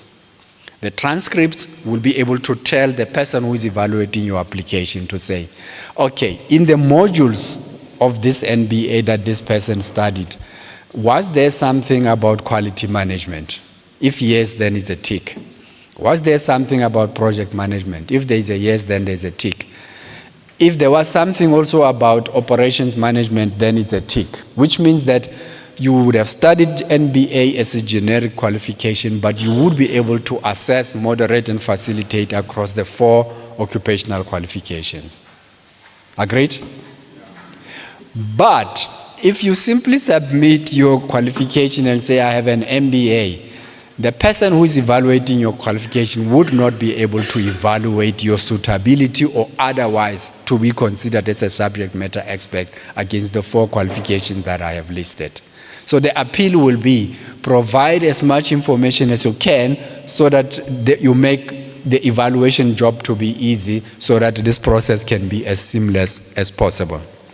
Okay, the implications for learners, it means that learners will now be able to be accepted into an ASA if they have a statement of result. And there are two ways in which a learner can gain admission into an ASA. It's either the learner was enrolled in a full learnership and then was issued with a statement of result, or the learner went through an RPL process, and that RPL process issued that learner with a statement of results. So the two streams meet at an ASA, where ASA acts as a leveler of the playing field between the learners who are benefiting from their experience and those ones that are new into the occupation and have had to go through a full learnership. So both of these learners are going to be issued with a statement of results, and then they will be admitted into an ASA, after which they then receive certificates. In the past, a learner will be enrolled through RPL and then they will be certificated. But this time around, RPL gives them foot on the door. And then they have to sit for an ASA and pass it, and then they get the certificate. So where are we in terms of the other additional capacity of supply? We've said we've got 36 occupational qualifications that are already registered. That number is a moving target, as you would have seen from the numbers in the previous slides. Out of those 36 occupational qualifications, 20 of them have been registered as learnerships, but the remaining 16, the applications have been submitted, and we haven't received approval as yet for the registration of learnerships for those, which means that we still need to make sure that all of those 36 qualifications have got learnerships registered against them. We've got 17 out of the 36 qualifications that have accredited SDPs, which means that we still need to have more of you applying for more of these qualifications. And we only have 6 registered, accredited assessment centers. Only 6 colleagues. We need more of you to apply for accreditation as assessment centers. And we've only developed 3 assessment tools for 3 occupational qualifications. And at the moment, we are prioritizing those occupational qualifications where we've been alerted that there are learners in the system. And we've got 11 qualifications where we've got fully registered subject matter experts. But the numbers are still low. So we are urging you, colleagues, to please apply for registration as subject matter experts. Now, where do we stand in terms of the breakdown of SDPs per province? You'll see that Gauteng is leading, followed by KwaZulu-Natal, followed by Western Cape. And then it is followed by by Limpopo at 17. Limpopo is followed by Mpumalanga, and then Northwest and Eastern Cape with 7 each. We still have got work to do for Free State as well as for Northern Cape.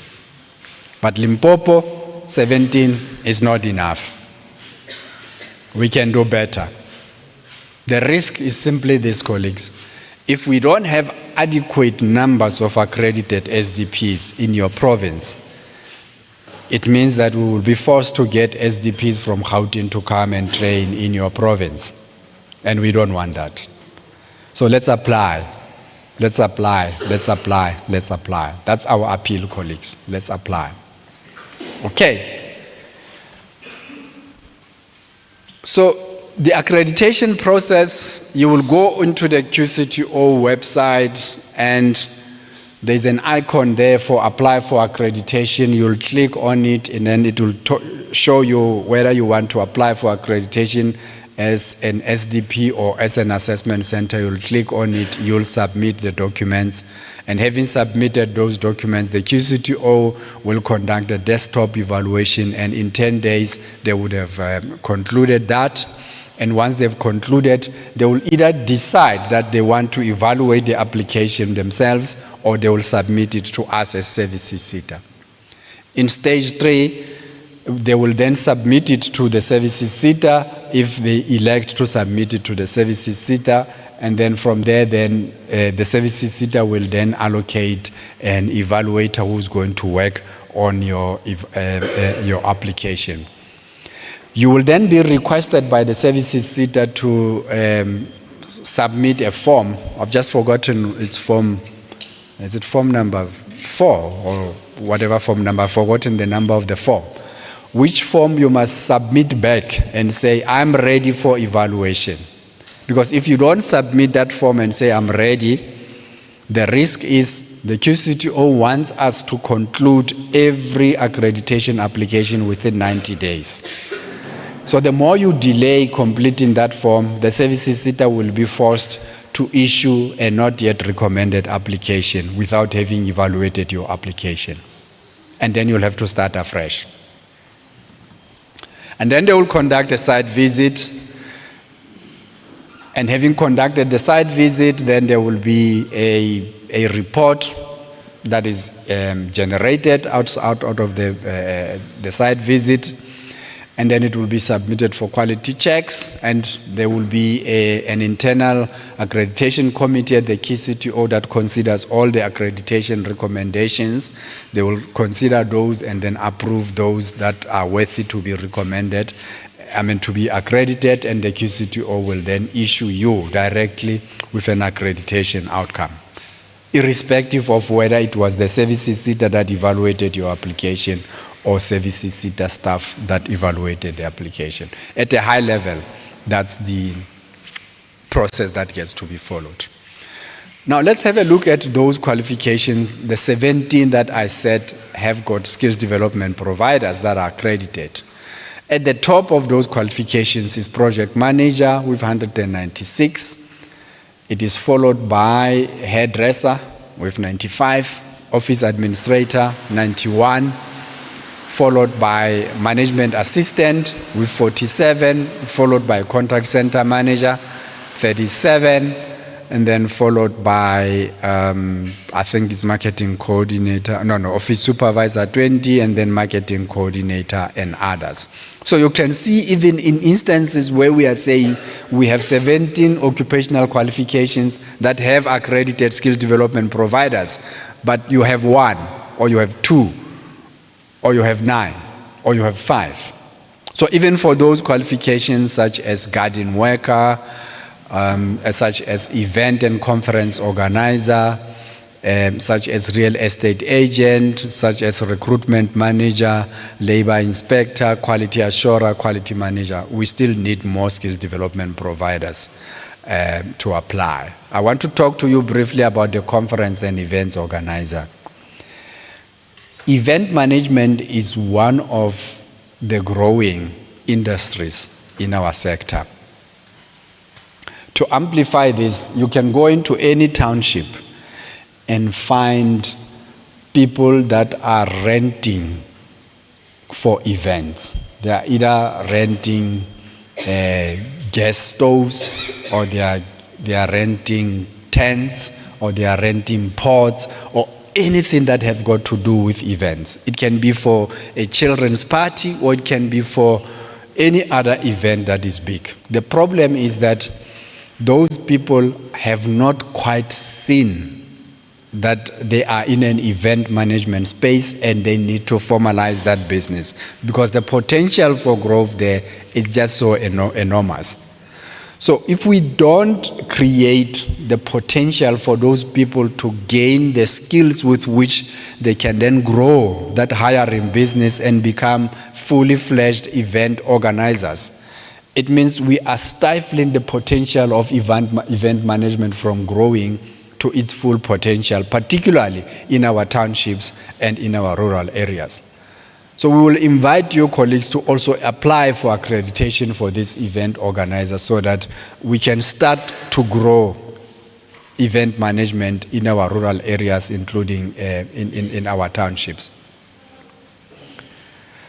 So the assessment for occupational qualifications, we delegated this role by the QCTO, as I've said, and our responsibility there is to make sure that there's adherence to national standards, And we are also making sure that we implement the assessment assurance and control of all the assessment functions.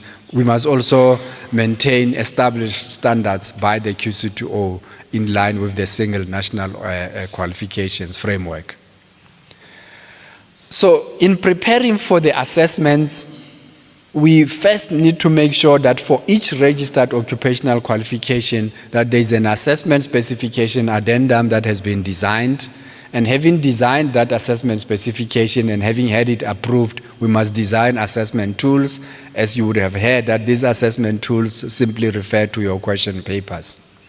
But we must also publish examples of these question papers on our website, and also make sure that we have a data bank of assessment tools. We must also publish the dates for our ASA, and for those colleagues who have learners that are enrolled for the project manager occupational qualification, we are pleased to announce that on the 21st of August, our learners, the first cohort of learners in the project manager occupational qualification, will be writing their first assessment on the 21st of August. The second paper of the same qualification will be written on the 24th of August.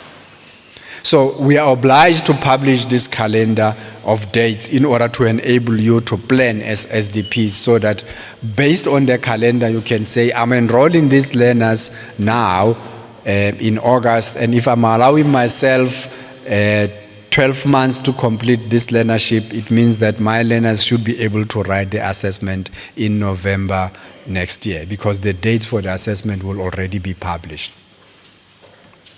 But publishing the dates for the assessment and scheduling assessments are two different things. Publishing the dates simply means that the date is available. But we can only schedule the assessment if there are learners in the system, which means that if there is no uptake of SDPs that are applying for their learners to sit for assessment, that date will be just a date on paper, but we will not be able to schedule. So at any given date, when you see the date, please understand that the date is simply for you to plan, but based on the pipeline of learners that are available to be assessed, we will then schedule. And the scheduling will be a function of those SDPs that have submitted the applications and say our learners are ready, and we can then map the location of those learners with the location of assessment centers. So it means even when we've published the dates, the assessments will be scheduled based on that pipeline and based on the location of the learners. It means it might not necessarily be a national assessment. It might be an assessment based on where the learners are allocated, but it will still be a national assessment nonetheless.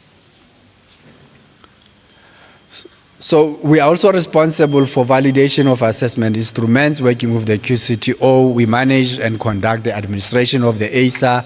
We ensure standardized marking, and then we submit achievement of learner achievements to the QCTO within 21 days. And those learners that have been achieved through RPL mechanisms, we are responsible for making sure that the RPL tools are available for that. Now, the QCTO is recommending a decentralized assessment for skills programs, but for qualifications it will be centralized, as I've already outlined in relation to the ASA.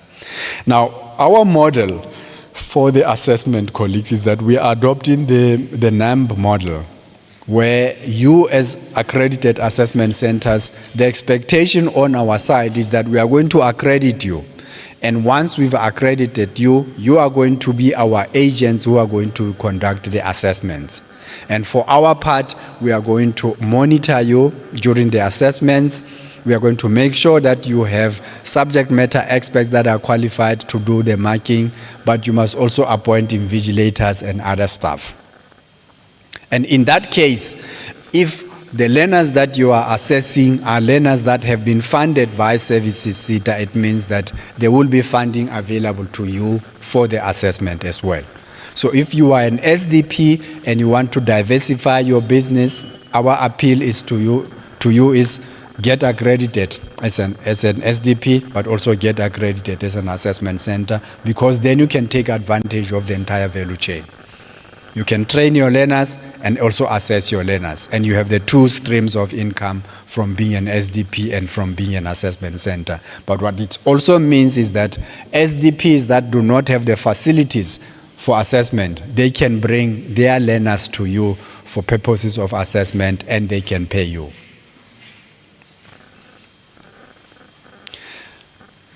So as I said, those are the dates for the project manager assessment. And in terms of assessment centers, we only have 6 colleagues. And the 4 that we have are for project manager, and there's 1 for contact center, there's 1 for quality manager, and there's only 1 for real estate agent. So we still need more of you to apply for accreditation as assessment center.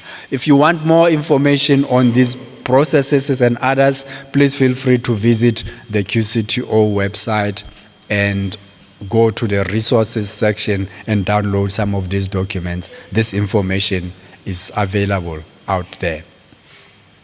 I apologize that I took longer, but I hope it was for a good cause.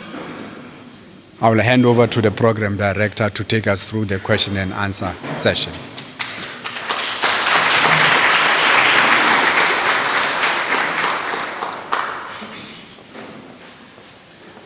Thank you, Mr. Muguna. Colleagues, didn't I tell you that this is going to be the most informative session? Wasn't I right? Yes, thank you very much once again. Yes. Yeah. You seem all like content. I don't see any questions, right? Yes, colleagues. Yes, we've arrived at our Q&A session. But I know it's been quite a long presentation. So I'm wondering whether colleagues would want to have maybe 5 minutes leg stretch, or body break, or whether we should shoot straight into questions. I'll be guided by you for the following reasons. One, I know some of you come from as far as Musina, and therefore it could be nice to wrap up at 1 o'clock. So, I'll take it out. Okay. I'm struggling, yes. Yes, colleagues, so I'm saying, I'm aware that it's been after my presentation, Mr. Mukwena's has been quite long, wondering that you may need a body break, but I'll be guided by you. But I'm saying the incentive is that we'd like to finish at 1. And so maybe if we just ask questions and we just sit in until 1 o'clock, that will save us time. Also knowing that some of you, and this is our consideration that come from as far as Musina, and therefore if we can wrap up at 1, it will give you enough time to make your way back to your homes safely before dawn. Or is it dusk? Dawn and dusk. Which one is it? Dusk. Dusk. Thank you so much. Yes, colleagues, you get it. Yes. So what's your take? We carry on until 1, and we wrap up, or short break, body break, 5 minutes. So body break. 5 minutes body break. Yes, sir. We kill it. By show of hands. Let's kill it, guys. Let's kill it. Let's kill it. Those who want to have a short break, you can do that, but let's kill it. Luckily, they are right here. You still hear us, I guess. Yes, colleagues. Yes. What did the viewers at home say? What are they saying there? Please indicate if currently registered. Okay, they are now asking questions. Colleagues, any questions? Let's kill it. Who's going to be providing the roving, what do you call it? Movie mic, whatever you call it.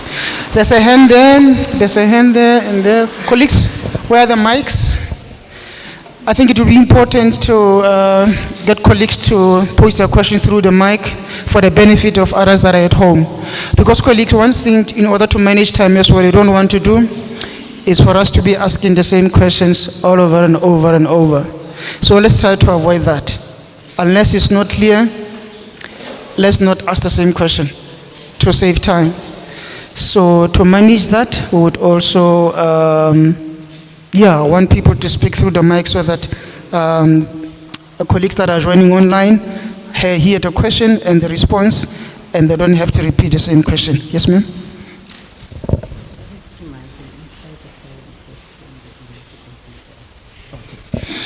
All right. Yes, I'm advised that I request you to kindly be kind to us and complete that survey, the form in your pack.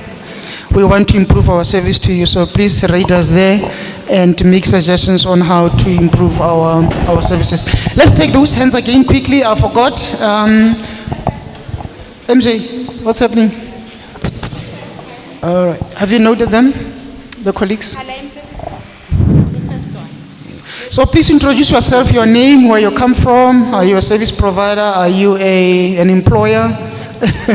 And then tell Okay, thank you. Naki Mokadi Khata. I'm from POLOKWANE.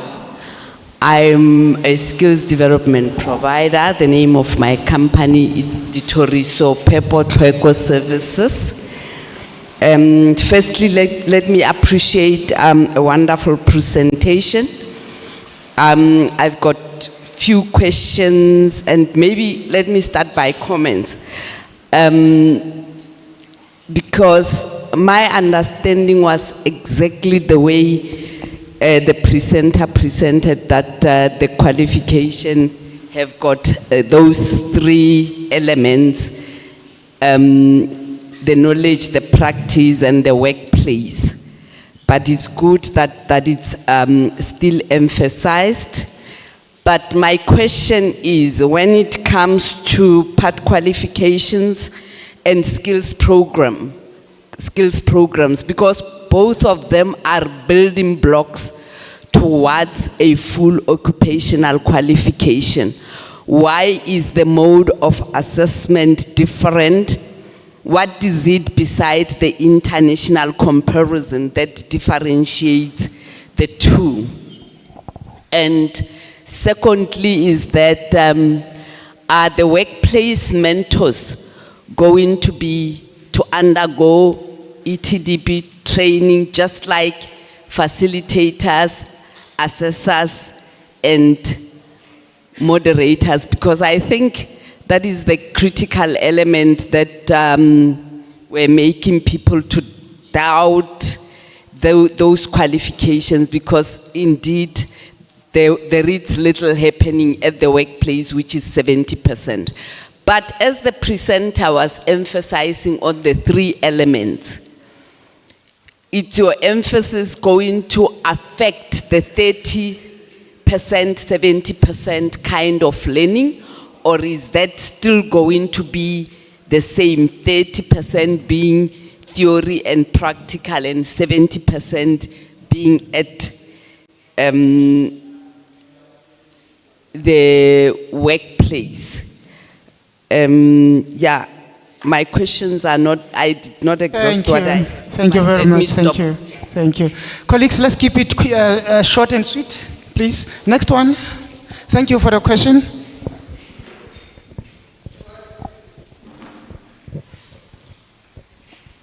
Let's not make a speech, colleagues. Quick question. Kill it. My name is Shadrach Ramosa from Senuelo Leadership Services, currently accredited with as Services Seta.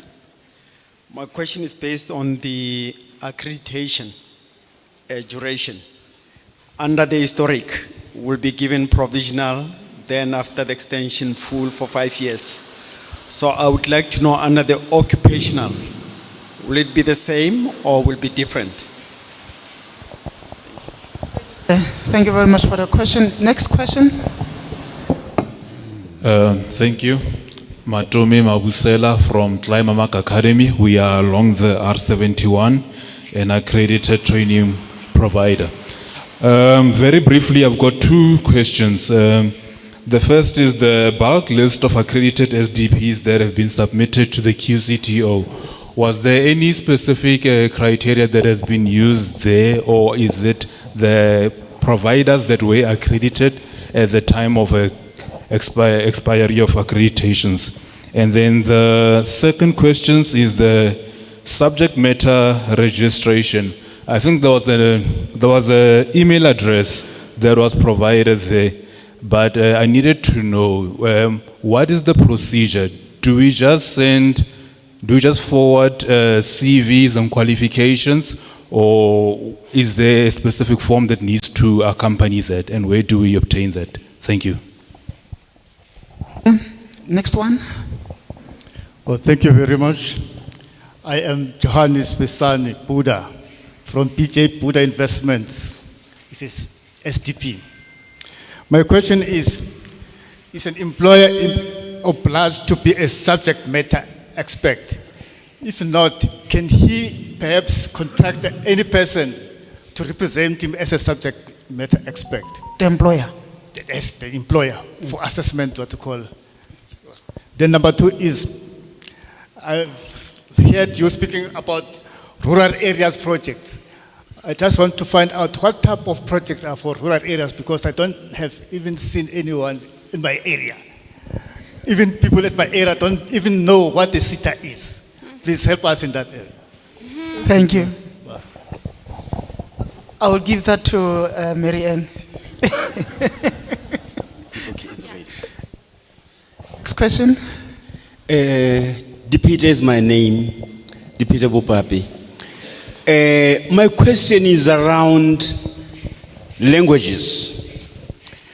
When I look at, some of the people that I trained in the past were people that dropped from Form 1, Form 2, primary schools.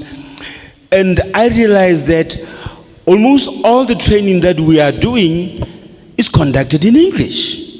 And so is assessment. Now my question is, are there any plans to decolonize training? Because I believe training is so colonized that wherever you go, it's English here, it's English there, it's English everywhere.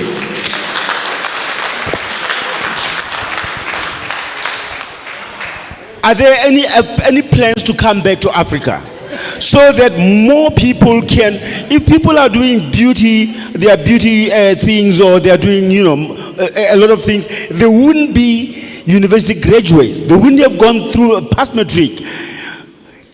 Are we moving towards creating material in our languages, conducting training, assessment, and everything in our languages so that we become decolonized? Otherwise, I believe Seta is doing a terrible job, and when people go back to their work, they don't know anything because it was just a box ticking exercise. Thank you, where fighter. It's English. Thank you, fighter. Yeah, he's a fighter. Red beret over there. Next one, please. Good morning. My name is Tlo Moloto. My question is on accreditations. I see we have skills programs, we have PAT qualifications, and we have occupational qualifications. So my question is, do we apply for accreditation on the QCTO on all levels, or are we requested to go to either the Services Seta for skills program, or do we go straight to the QCTO for skills program, PAT qualifications, and occupational qualifications? So my question is, do we go to the QCTO's website to apply for accreditation on skills program and PAT qualifications and occupational qualifications? Or if you want to apply for skills programs, are you requested to just go to the Services Seta for that? Okay, thank you. Nadimkan, should you take two more, or you? Two more.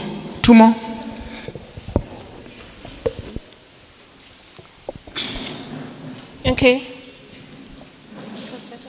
My name is Sewela Machekani. I'm the skills development provider from MC Lante. Mine is just a clear indication of wanting to understand the process of application. Because after your QCTO, getting a letter from them and then being able to give the Services Seta the letter, things just got stuck there. And numerous times I've actually done follow-up, and still I didn't get any answer to actually say. So my concern is, what can actually be the things that for you not to be able to go forth regarding the application? Thank you much for the question. You got it. You're speaking to the right people. So. Hello, ladies and gentlemen. My name is Morungwa Somo. I am representing Better Best Skills Development. My question is directed at your subject matter experts. Yes. We've been struggling with registering our subject matter experts, especially on the QCTO website. The old system has been using assessors, and we would go to our relevant SETAs and register them. Now with the QCTO, when we try to register our assessors for specific qualifications, there isn't a specific form where you can say, I want to register for being a nail technician, assessor, and stuff like that, if you get what I'm saying. Yes. Also, in the presentation, I have noted that with services Seta, you are saying that subject matter experts should send their CVs. I've noted down an email address as the presentation was being presented. So now my question is, do we send our CVs as assessors for our skills companies? And services Seta, is it going to take our CVs now and be the mediator between us and QCTO? Thank you so much. Thank you, thank you. Yes, let's allow the Dumugona to answer those questions. We'll take another round and maybe go online. And yeah, if there's still questions, we can still entertain more. Yeah. Skalwana, ne fighter mula is fighting. Okay, you will be the first one. Pronunciation. First one. Thank you, Program Director. I hope colleagues can hear me. Yes, let's start perhaps with you, Murongwa. The registration of subject matter experts is purely the domain of the assessment partner. QCTO is not involved.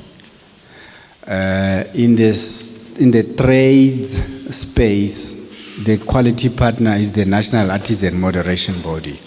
I can't speak for them, but for occupational qualifications, you register with us. We are the ones who keep the database, because for your implementation of learning, it's facilitators, and the facilitators are going to work with SDPs and with us as SETAs, not with the QCTO. Well, there's still a role, but largely it's going to be work that you do together with the SDP, together with the services SETA.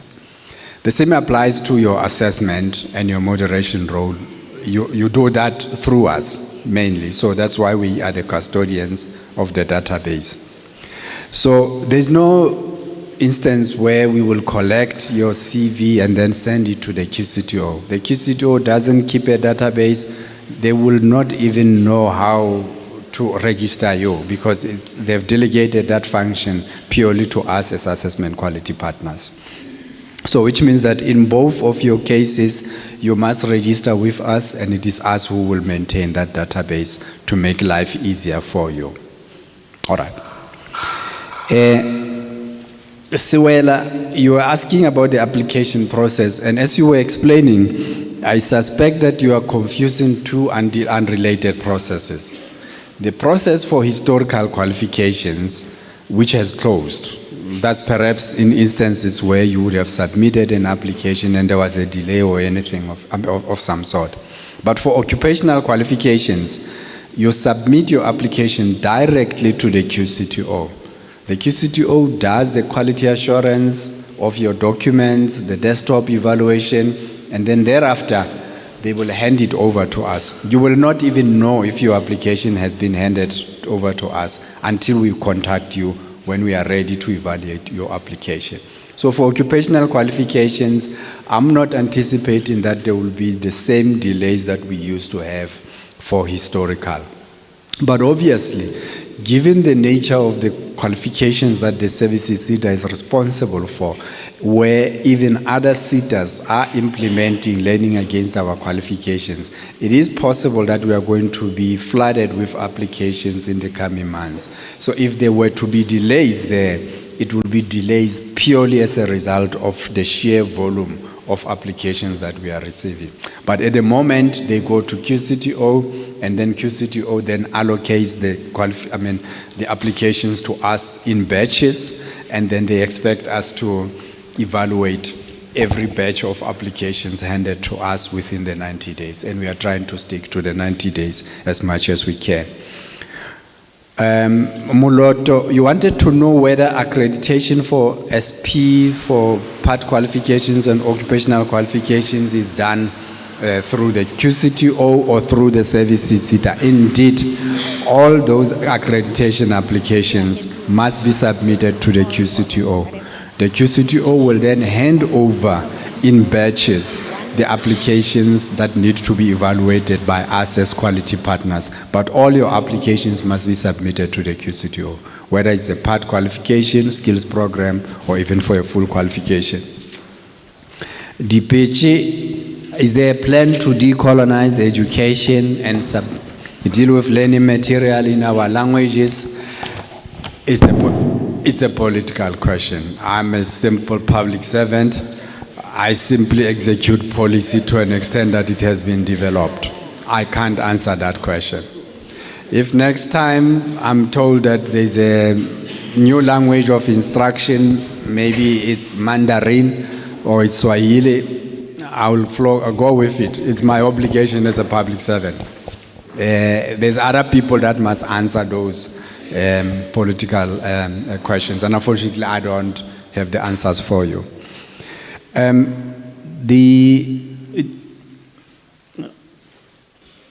Johannes, is the employer obliged to be a subject matter expert? No. Is the SDP owner of the business expected to be a subject matter expert? No. So if you are an employer, you've got a specific business that you are running. Continue running your business and employ people that are subject matter experts to help you with implementation. If you are an SDP and a business owner of that SDP business, if you are a subject matter expert, it helps, because then the subject matter experts will not take you for a ride. It helps, but there's no obligation for you to be one. If you are just a good business person, you can run it and then employ people that are subject matter experts to do the work for you. What type of projects are being implemented in rural areas? Let me be specific. I know that in Mafefe, Chief Tobejani's place, I've been there a couple of times. We are implementing a range of projects there that include the construction of the skills center. We are also are working on learnerships, where we've allocated specific learnerships and we've appointed skills development providers to implement those learnerships, including skills programs and others. Just as an example, there may be others which I may not remember just at the top of my head. So those are some of the projects that we are rolling around across our rural areas.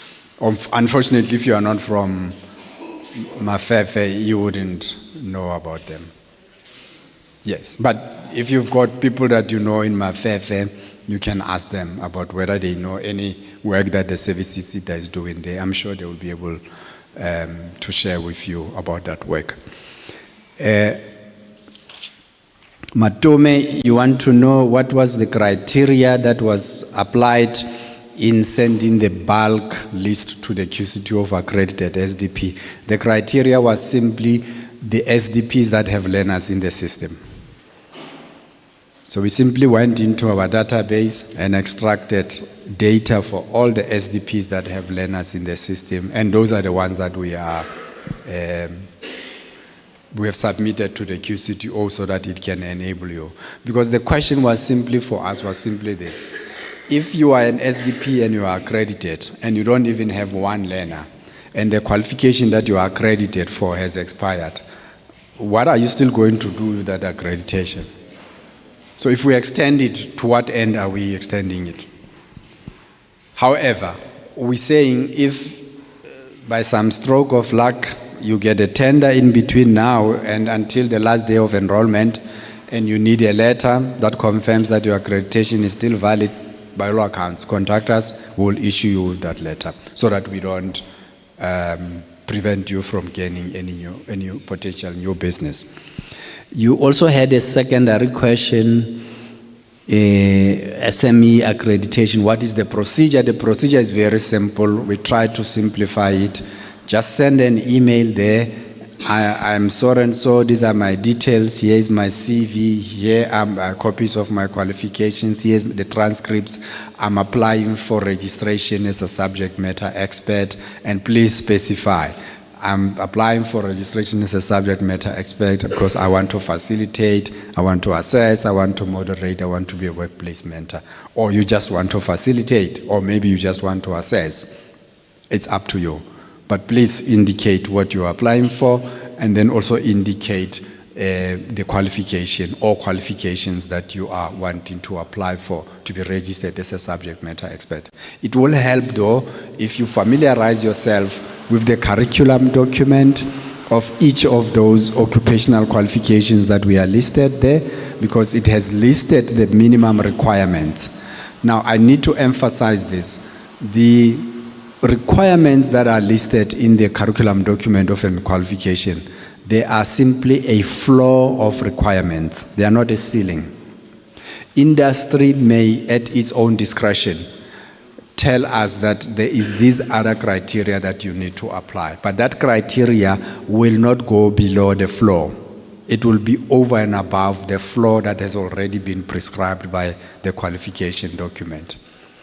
So, and typically what they will say will be perhaps that in instances where a person can't demonstrate that they've got a qualification in the specific field, but the person has worked in that field for a considerable number of years, that we must still consider it.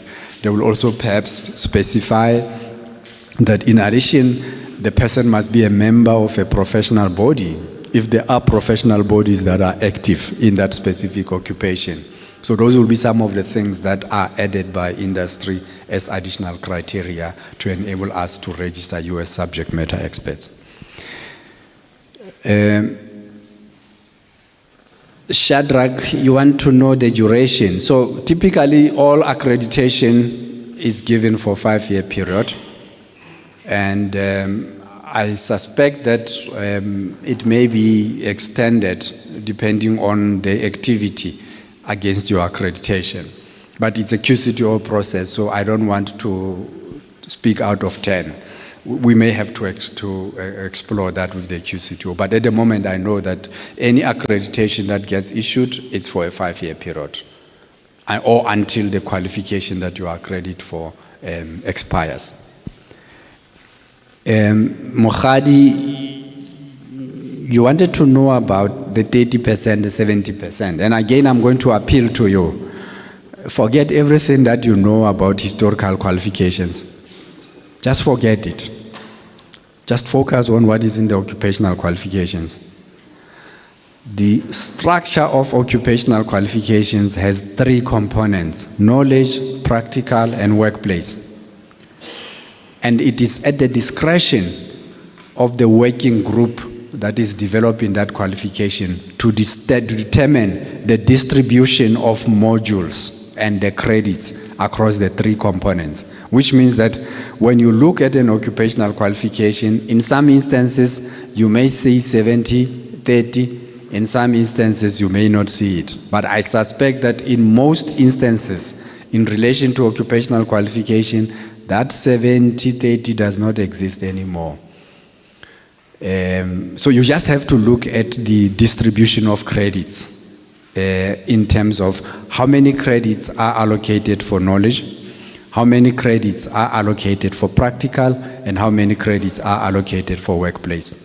You will be able to determine the distribution there when you add them across, and then it will give you the distribution about whether it's 70% or it's 50-50 or it's 60-40. But it will not be the same. There's no one size fit for all. Okay. Second, you want to know whether the workplace mentor should have received ETDP training. Indeed, remember what I said.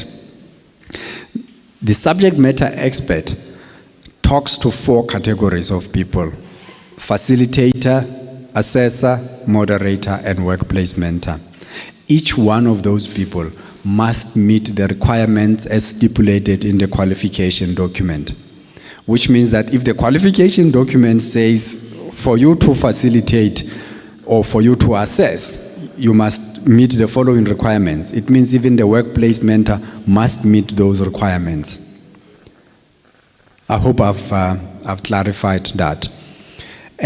Part qualification skills program, why is the mode of assessment different? Again, I'm not a policy maker.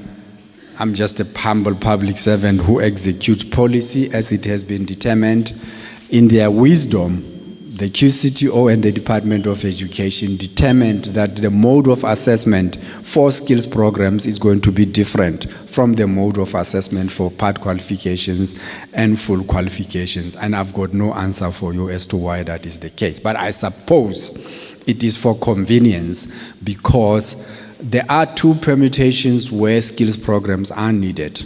It will be in instances where industries simply need to provide employees that are existing within the system with top-up skills. And in that case, you don't want an onerous process of having an ASA and having a certification process that is protracted, because industry is simply looking for somebody who can go for a 2-week course or a 1-week course, come back and do the work.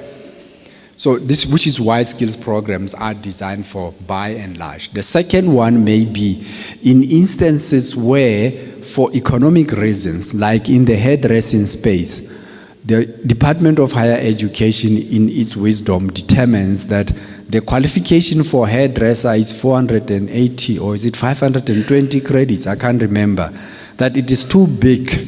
It may require to be broken down into manageable chunks so that a learner can go in for 3 months and learn how to be, learn how to wash hair, blow dry it and color it. And that learner can then, after completing that training in 3 months, set themselves up in the corner street somewhere and start doing people hair. In their wisdom, they determined that that is the route to go. So as a result, that qualification was broken down into those 5 skills programs in order to assist the process. Now, therefore, if you were to put the same measures as if these learners were enrolled in a full qualification and expect them to be assessed through an ASA, it means you are defeating the purpose, the purpose which is to create youth employment and self-employment opportunities for youth. But it is important for learners that are enrolled in skills programs to earn credits so that in the end, let's take this hairdressing learner. If this learner were to take 1 skills program, finish it, and start working, in a year's time, they do the next skills program. In the next time, they do the next skills program. It is possible that in the fullness of time, that learner would have earned enough credits against that qualification to qualify to sit for an ASA, in which case they can go and sit for a trade test and get the full qualification for hairdressing. It might have taken them 6 years or 7 years, whereas a learner who was enrolled in a full-time hairdressing qualification may have taken 2.5, maybe 3 years. So those are some of the permutations, and I hope my answer is helping you, ma'am. Program Director, I think I've responded to your questions. I don't know if you still want to take the next round. I'm all yours.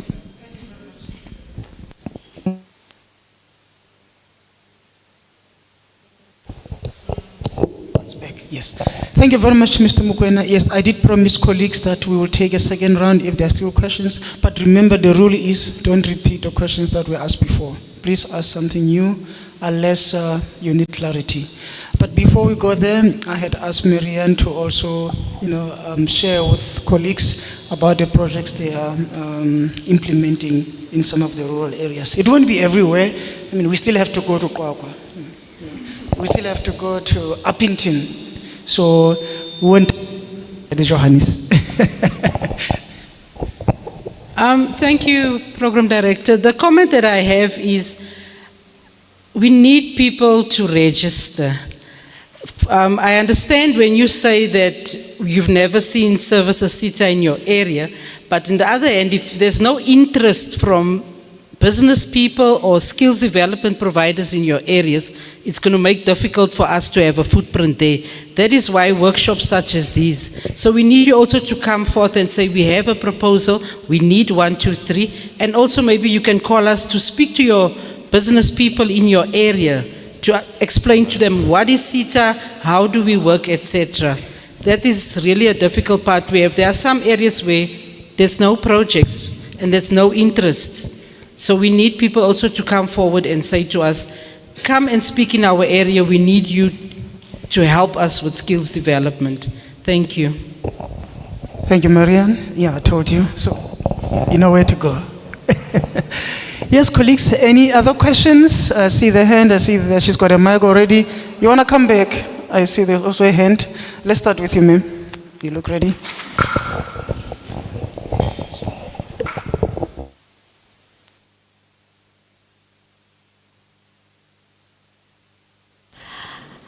Good afternoon. Thank you, Dr. Tamasane and Mr. Mokoena, for your enlightening presentation.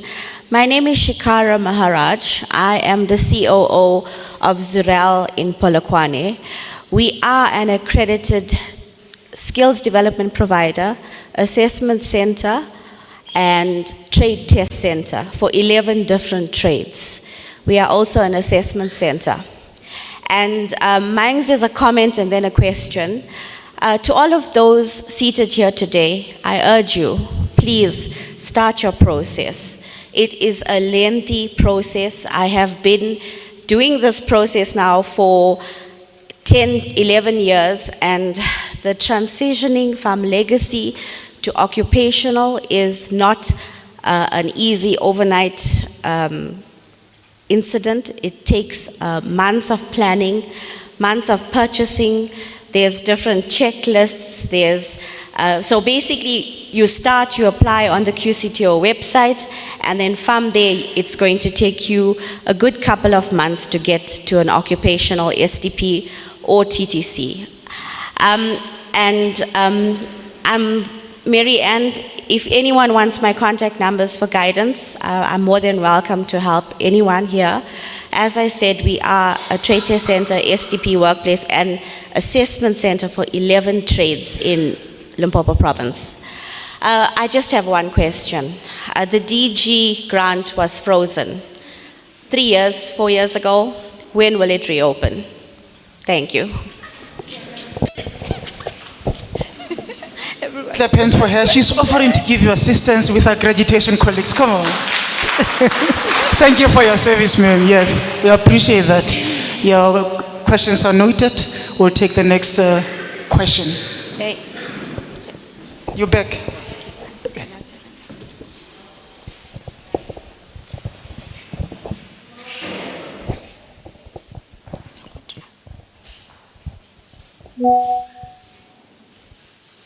Right. Morongwa here from Better Best.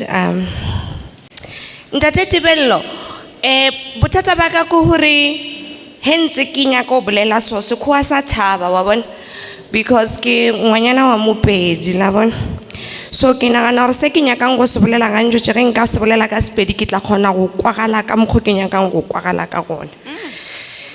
Ke a leboga. Ba gesho le tlo ntshwarela ba le ba ipolellang le le lengwe le seng na gesho. Ntate Tibello, today he ke tla mo ne ke lebeletse hore maybe mo dilong tse dingwe re tla fiwa di example kudunyana ka batho ba lena ba di computer ka gore ba bang ba rena ra struggle ge santse re dire di application for accreditations le dilo tse di tshwanang le tseo. Jwale ne ke re ka gopelo ka gore o ka re ke bolela le o mogolonyana ke kwelentse o re I'm a public servant executing policies. La ibona. Jwale ne ke re ge lo executor di policy. Le nne le re bolella le ba bangwe ba di board. Le ba botsoro setšhaba se gopela gore ge re ile re nne re hosta di workshop tša go ba bontšha gore development ela ya entrepreneurship re ka e godisha jwang. Ke nagana hore ke a kwagala ka mogoki la e bona ka hore ba bangwe re no kwelela gore go ne le ntho ba reng ke services seater, and then re ne le di experience tse dintši jwale le rena re nya go thoma go ipereka re tswe ka fase ga maphuka a bahiri re tle re kgone go ikemela. Ke a leboga.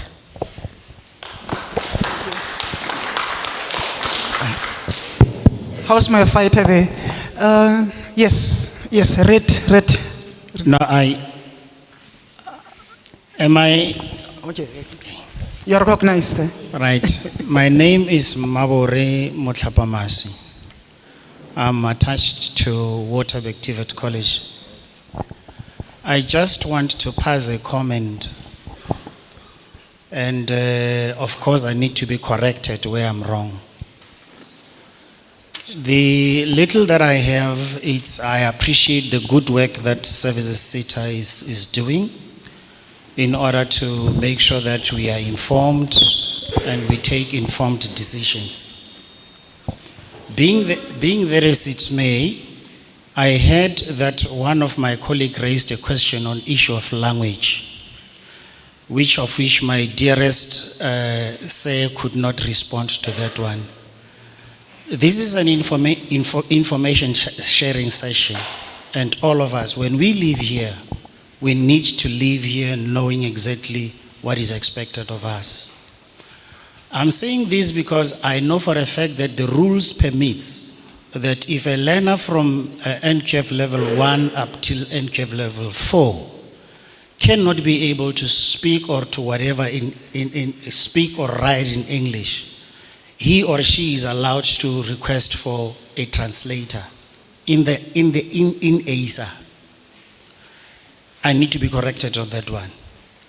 And then that information should be brought beforehand, say 3 months when you apply for an assessment. You need to bring that, I am this kind of a learner. Unfortunately, I cannot speak a particular language. I want an interpreter or I want to be assisted as far as translation is concerned. This has been made to cover the constitutional demand that we are faced with as service providers. So I need to be corrected on that one, on the education that I have, so that when we live here, we should at least live knowing that is it how we are going to do it. It is only those people who are at NQF level 5 that are expected to communicate in the language of English. So I want that to be, I'm just double checking on that one. And then the last thing that I wanted to know is the assessments. My understanding is that assessments are not for free. If a person is applying for an assessment, there is an assessment fee that each and every person has to pay. Am I right? I thank you. Yeah, thank you very much for, most importantly, for the input. I think, colleagues, you can see we are from the same department. We are from the same field. You know, he's from TVET College, we are from the CETAs, so we're in the same space, we report to the same department. So much as he's saying he's asking for guidance, he's actually guiding us. I think the point we're making about the language is valid, we recognize that, and we also appreciate that this is an information sharing session, and for that reason, we don't have the, well, some of us don't have the talent to speak so many languages. I mean, we travel all over the country, you know. So, but where we can accommodate people asking in the languages, we are happy to entertain that in the same way that she did. And so I want to say that people should feel free to speak in the language they want to ask questions.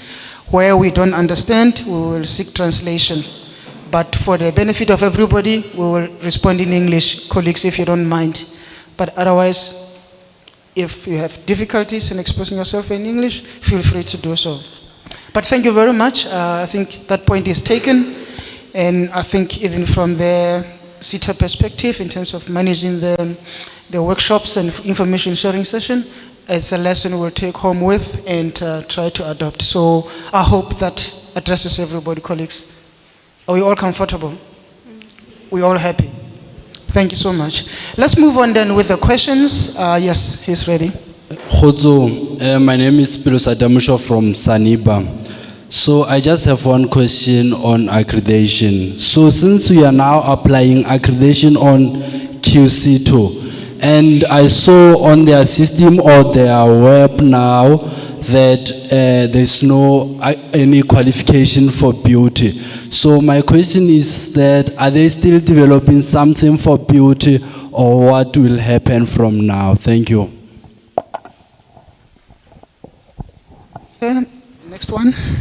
Good day, you're speaking to Eunice Manager from Kratos Baking and Confectionery.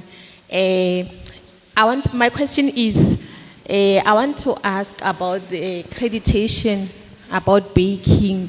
I want to know if you cater that, because I didn't see it on the slide. Thank you, ma'am. Any other question? Thank you very much, Service Seta. My name is Simon Mackenzie. I just want to get the feedback, especially in a workshop like this, regarding the DGs that are being awarded since 2018 back was there. Even though some of the stakeholders are asking when the DG are going to be opened, what's going to happen with those ones that are still standing on the systems? Thank you. Thank you, sir. Let's talk qualifications, colleagues. Let's. I don't know. Okay. Yeah, please. Thank DG, you. let's, Thank you once more. I'm sure when the Mtate Mokoena was presenting, and even from us, our questions, there is an indication. We appreciate this engagement, but there is a clear indication. Skills development providers need to be supported to ensure that we build their capacity and not to move away from that. Ntate, one of my colleagues here, what he said is the truth. It's very rare to implement any of the learning programs where they are needed. We are talking rural areas here. Because of exposure, because even training providers there is no one who's willing to go and orobala ko butokwa ubahona mafefe. Ntate Mokoena, I'm proudly saying I'm the one who actually started to implement a learnership in Mafefe, the furthest area in this province. But it's because we want hotels, we want showers, we want all these things. And we forget that skills program is about empowering those who were previously disadvantaged. And we cannot divorce ourselves from some of these questions, rather they are political. They are not necessarily political. I'm accredited also by the services Seta. I know that is it in new venture or in project management, there is, where you are talking communication and they will be indicating issues of languages. And I think that embraces also that. I asked that, and the answer was, Services Seta did request for those who can develop materials in those mother tongues, and we are not availing ourselves. But the question is, do we even know how to do that? We are humbly requesting that Services Seta do support us as skills development providers so that we can also be able to make an impact in those previously disadvantaged areas. Otherwise, they will remain disadvantaged. So much, ma'am. Yes. Colleagues, I think it looks like we have exhausted our questions now. We seem to be going around the circle, asking the same questions. So, yes, I think let me just really re-emphasize the issue of language. We have taken your inputs. We'll see, you saw in my presentation, we spoke about business processes engineering, and if that's one of the engineering activities we need to infuse in our processes, is something we'll take. So be comforted that we heard you, and we'll take the message home. But we appreciate that, and we understand that in the Constitution, all the languages are guaranteed, and we will do reasonable accommodation, as I said, understanding that we are a national entity. We operate across the country, and therefore understand that we may not be able to really reach all those dynamics all at once. It may be kind of a baby step kind of a situation, but the input is important, and it's an entrenchment of our human rights and recognition of our cultures, recognition of our religions, recognition of our languages. We appreciate that. Thank you very much. Can we please park that question for now? Are we comfortable that you've been heard and it's something we will work on? Happy? Yes. I don't know. I'm thinking I should give Mujalefa an opportunity as well to include the ones. He said he had quite a few ones from the online, so that with this round of answers, we can kill this session.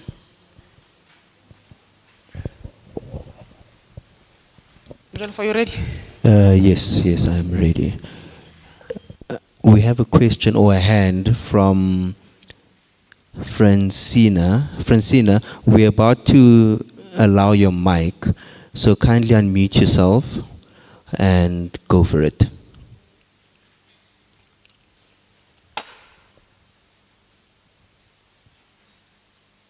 Good afternoon, colleagues. Thank you. Doctor. I am Francina Mujela from Limpopo Economic Development Agency. I have attended a session online for Gauteng. I'm still online today. I think our interest we raised the last session was to be in contact with the strategic partnership colleagues within the services Seta, because we are interested in one of the outcomes that you indicated of upskilling the entrepreneurship and cooperatives, because it talks straight, like directly Francina, with our can you mandate. please just pause for 2 seconds? We're just having some Okay. sound technical difficulties. Okay. While we wait for our sound to be corrected, I'll just read some of the questions we received in the chat box. The first one being from Lindy Wendebele. She says, when learners have completed a qualification, is there a rule in terms of learners graduating? Secondly, we have a question from Elizabeth. She says, can you please indicate if currently registered assessor and moderators need to reapply for registration with the services Seta or the QCTO? The second part of her question, actually it's a comment. She says, please submit the email address where applications can be made. The next question is from Lindy Wendebele. When learners, okay, no, I've read this one, apologies. The next one is from an account called Info. It says, good afternoon. I'd like to check about the new venture creation. Should the application be submitted to QCTO or the services Seta?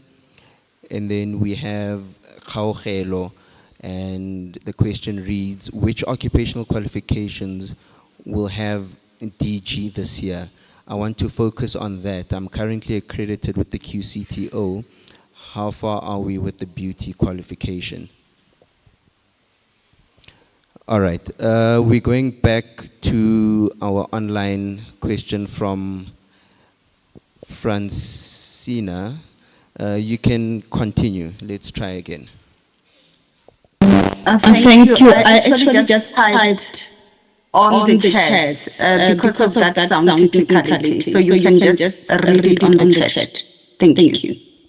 Thank you very much, Francina.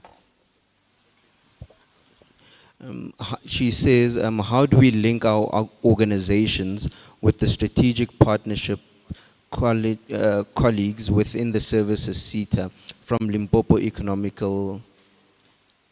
Development Agency, excuse me. Thank you, Mr. Mokoena.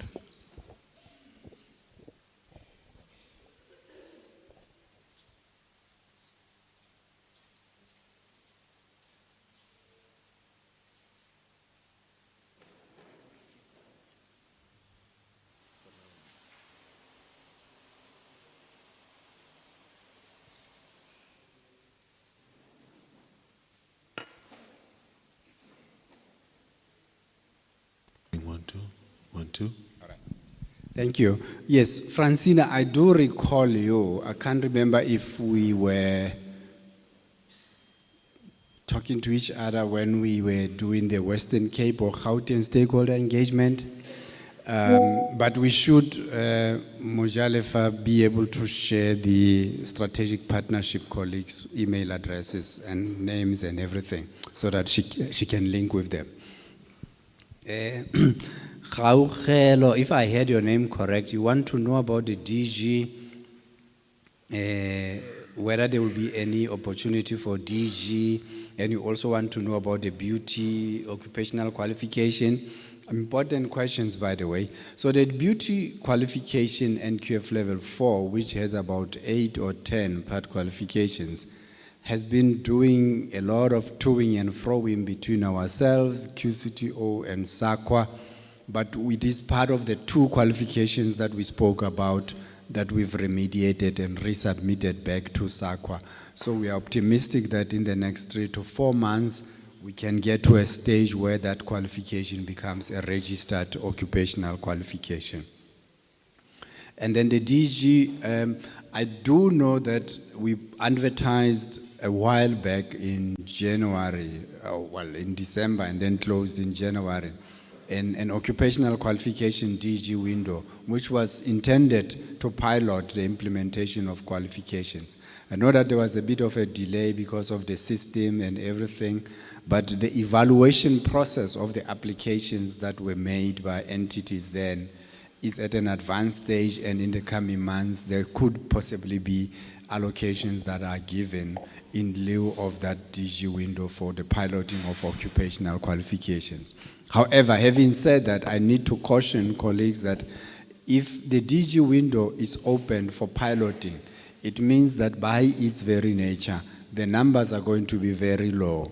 I don't want you to raise your expectations that there will be a massive allocation or a number of people are going to be allocated. There's going to be very few, so that it allows us to pilot, test in a contained environment, learn our lessons, and prepare ourselves for 2024 when we will be implementing only occupational qualifications. New venture creation, can we apply through to QCTO services Seta? That skills program is registered by QCTO. It means that we've got to apply to the QCTO in the same way as we are applying for all the other skills programs that are registered. But I have to caution colleagues, from the stakeholder engagements that we've had now since last week, we are picking up that skills program only has a skills program skills program document. It doesn't have the curriculum. I've been talking to the QCTO over the past 3 days. The conclusion is that we're going to work together with the QCTO to try and develop a curriculum for that specific skills program, so as to assist the accredited skills development providers or those that are wishing to be accredited to have the full information with which they can apply for accreditation. If I'm an existing assessor and moderator, do I need to apply for registration in the occupational qualification space? Yes, of course, you have to. And remember, you will now be applying as a subject matter expert, which is a term that is inclusive of your facilitators, your assessors, your moderators, as well as your workplace mentor. And you need to specify that you are applying either to be just an assessor or just a moderator, or you want to facilitate, you want to assess, you want to moderate, and you also want to be a workplace mentor. And my recommendation is that you must apply for all 4 of them, because we're going to depend on you to support SDPs, including to support employers that may not have the capacity to employ their own subject matter experts for workplace experience. Graduation, you are more than welcome to have a graduation ceremony for your learner, but the advice will be wait until the learners have written the ASA and have received their certificates, or you as an SDP has received their certificates from the ASA and then only then schedule a graduation. Yes. You are more than welcome to do that. Okay, and then there was Francina, we got a question. Mohadi, you are urging for support for skill development providers. I do agree, so which is why we have this outreach program to try and give you as much information as we can. But I just wanted to address the issue of, which was raised about the language. The issue wasn't so much for me about whether we can translate our learning material into English or Sepedi or Sesotho. It was more broadly about decolonizing our education system. I don't think it is our space as public servants to engage in that debate. It's about policymakers themselves to decide where they want to go in terms of that direction. Now, where we can enable the process is in translating the learning material into languages so that it becomes easier to implement. And those things are within our control. But the bigger policy issue about whether, when we are gathered here, we should be using our own languages or we should be using English as a medium of instruction or what, it's a policy issue. It can't be us public servants that are asking that question. I mean, that are answering, providing answers to that question. So my answer when I said it's a policy issue was as a result of the bigger political connotations that lies behind the question to decolonize. And I'm saying it's not our space. But within the confines of the policy as it exists at the moment, there's a lot that we can do, including for learners in the lower levels that are unable to use English as a medium of instruction to translate learning material which into their languages or provide translation services or to translate our learning material into Braille, including into other languages that are used by other, our brothers and sisters from other countries so that they can also be able to use their languages. But the bigger political issue about whether we want to decolonize and others is one which is not our space as public servants to interact with. And I thought I should clarify what was the basis for my response. DG allocated before 2018, there are attempts at the moment to make contacts with entities that were given DG allocations in the past to commence them. So if you haven't been contacted as yet, expect to be contacted because two things are happening. One is to redirect that DG window so that it can meet, I mean, whatever you were allocated then, which is no longer relevant now, to direct that allocation into what can enable us to perform at the moment, which means that if, for an example, you were given end-user computing as a skills program, and we no longer need end-user computing, we can ask you to still implement a skills program, but a skills program on something that we can use at the moment which is relevant. So those conversations are happening, which also include in instances where you were given a learnership and we are negotiating with you to say, in terms of learnerships, if it was unemployed, no, we are oversubscribed for unemployed learnerships. Can you do employed learnerships or vice versa? So those conversations are ongoing at the moment. Eunice, you want to know about accreditation for baking. There is a qualification, but it doesn't fall within the scope of the services Seta. It falls within wholesale and retail, or food bev. Yeah, food bev, confectionery, I think it is. So if you can go to the QCTO website and look for a confectionery qualification, it falls under food bev, I'm now convinced. And have a look at it, and then you can then apply for accreditation there. Thank you. Accreditation for beauty, I spoke about the beauty qualification. So I'm not going to repeat there, but except to indicate that there are two qualifications under beauty. There was an NQF level 4, and there was also a diploma 1 at NQF level 5. The industry in its wisdom decided that they are going to replace both of them with one comprehensive occupational qualification. And that's the route we took. Later, SDPs are knocking on our doors and saying, hang on, you shouldn't have replaced both qualifications, one at NQF level 5 and one at NQF level 4 with one qualification. There's still a need for one at NQF level 5. So unfortunately, at the moment, both those qualifications have expired, but we've only developed one for NQF level 4. So we will still be guided by the beauty industry about whether they want us to relook that and develop a higher occupational qualification, a higher level occupational qualification in beauty. But at the moment, we only have that one, and which I said is in the process of being registered by SAQA. Mabure, I've spoken to the question that you were raising. You are quite correct that those opportunities exist within the system where learners who are not proficient in English can be given access to interpretation and translation activities, and you're absolutely correct. Assessment fees. So in our funding structure for occupational qualifications, the services Seta is going to integrate the implementation fee, which goes to the skills development provider, and also integrate the ASA fee, which will go to the assessment center. Then there's the third element to it, which is the certification fee, which will go to the QCTO.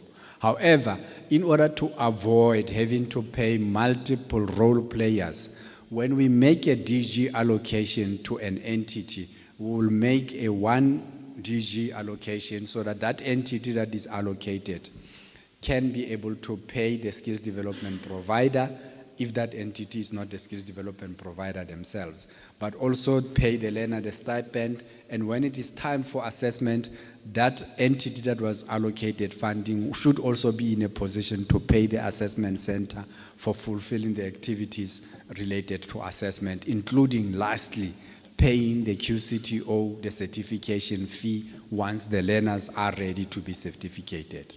So in our funding arrangements, we are making those arrangements. However, for learners that are not funded, whether it's learners that are funding themselves or the learners that are funded by other bodies, it becomes important for those that are funding to take into account that there will be implementation, there will be stipend, and there will also be an ASA. And once the ASA is done, there will be certification. And all of those elements related to the implementation of an occupational qualification will have to be funded. And it is the responsibility of those that are funding it to make provision for that. Where there will be a challenge will be for self-funded learners, because if a learner has funded themselves, assuming, for example, through a TVET college, I'm not sure how the assessment is going to be handled there, but I suppose the TVET colleges would be able to take care of that, including the assessment fee as well as the certification fee, which will come from the QCTO. Morongwa, you want to? Yes, you are right. We probably should have a follow-up session where Mary Ann, I'm going to throw this challenge at you. The follow-up session for your provincial stakeholder engagements should be about entities that are wishing to apply for accreditation and being shown practically this is how it's done. Even if we could get somebody to be sitting from head office and showing them on Teams to say, you go to the QCTO website, you click here, you do this, you do that. And you can then break it down into whether you want private SDPs separately, you want to have TVET colleges separately, and any others. I agree, you're making a valid point, ma'am. And then you also said something about entrepreneurship. I didn't understand what you mean, but I assume this is what you meant. So the Services Seta has an obligation to develop entrepreneurship using skills development. And in that case, if you can make an appointment to see Mary Ann and get her to understand what exactly your needs are in relation to entrepreneurial development, we can then link you up with our colleagues in strategic partnerships, and they can tell you about opportunities that are available there for the training that is available at no cost for your small businesses that wants to be, that are startups, for small businesses that are already established, for cooperatives as well as NGOs. That training is available, and it is available for free. So you can then approach our provincial office so that they can be able to help you with that. DG grants when? It's a big question, Shakira. There are plans for us to start advertising DG windows in the future, but those DG windows are going to be related to occupational qualifications. As you would have seen in the first presentation that Dr. Tamasani gave, he also alluded to the fact that the services Seta had overcommitments in the past, which overcommitments were preventing us from advertising new window for funding, so that we can make sure that whoever has been allocated now, they are allowed to commence and complete their training. Significant progress has been made in that regard. The overcommitments have been reduced drastically, on the basis of which the services Seta now has additional available budget to start opening new windows in order to supplement the ability of the organization to perform going forward. So watch this space in the coming months. There might be windows that may be advertised, but unlike in the past, our DG windows are not going to be as big as they used to be. They are going to be small. They are going to be focused on closing the gaps that we have between the current commitments that we have and any gaps that we may be having there. Program Director, I think I've responded to all of these questions. Yes, and indeed. I want to thank you Yes, very much yes. for the time. Thank you, Mr. Mkwena. Let's give him a round of applause, colleagues. Colleagues, thank you very much for showing up. You have been a very active participant. I know you've got a lot of questions, but of course time would not allow. But we hope that we manage to answer those critical ones. But as Mr. Mkwena indicated, it's not the end of it. We understand that there's been a lot of information overload. Some of you, since we'll be sharing this presentation with you, will go through the presentations and still have questions. And for that reason, there will be follow-up sessions. So be on the lookout.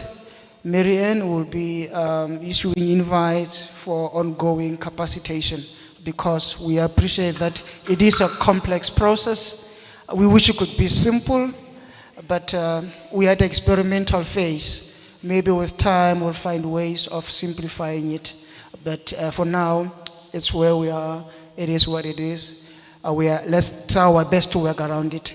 And as I said, you are very fortunate to be here, because this is a new process. Not everybody understands it. And for you being here puts you in the front seat in terms of understanding the requirements and the processes and jumping on opportunity. So colleagues, let's not allow things like the processes and the bureaucracy to discourage us from grabbing this opportunity. It's an opportunity to grow our businesses, especially as it's a new idea, and with many people not being aware of it and struggling around it, is an ideal opportunity to grab and run with it. So my advice to you and request is run with this process. Where you're stuck, go and ask questions and just remain focused. It's an opportunity. It's an early opportunity that not many people understand, so be on the front line. So colleagues, having said that, once again, we want to thank you for your presence, and I'm sure we've gone a little bit over time. We're also worried about our caterers, but also see people are becoming restless as well. So if you allow me, I would like us to really adjourn this meeting at this point with a promise that one, we will share this presentation with everybody. We have your email addresses, because you confirmed participation via email or internet. So we have your email addresses. We will share the presentations with you, one. But secondly, there will be follow-up sessions. Marianne will communicate details with you, because she has all your details. But also, she did say her doors are open. Please use her. Use her. There was also another service provider there who said, I'm willing to assist anybody free of charge. I'm accredited with new, what is it, with new what, trades, 11 trades. Anybody who wants an assistance, come to me. Colleagues, ample opportunity to grab this opportunity. All the best. Thank you very much.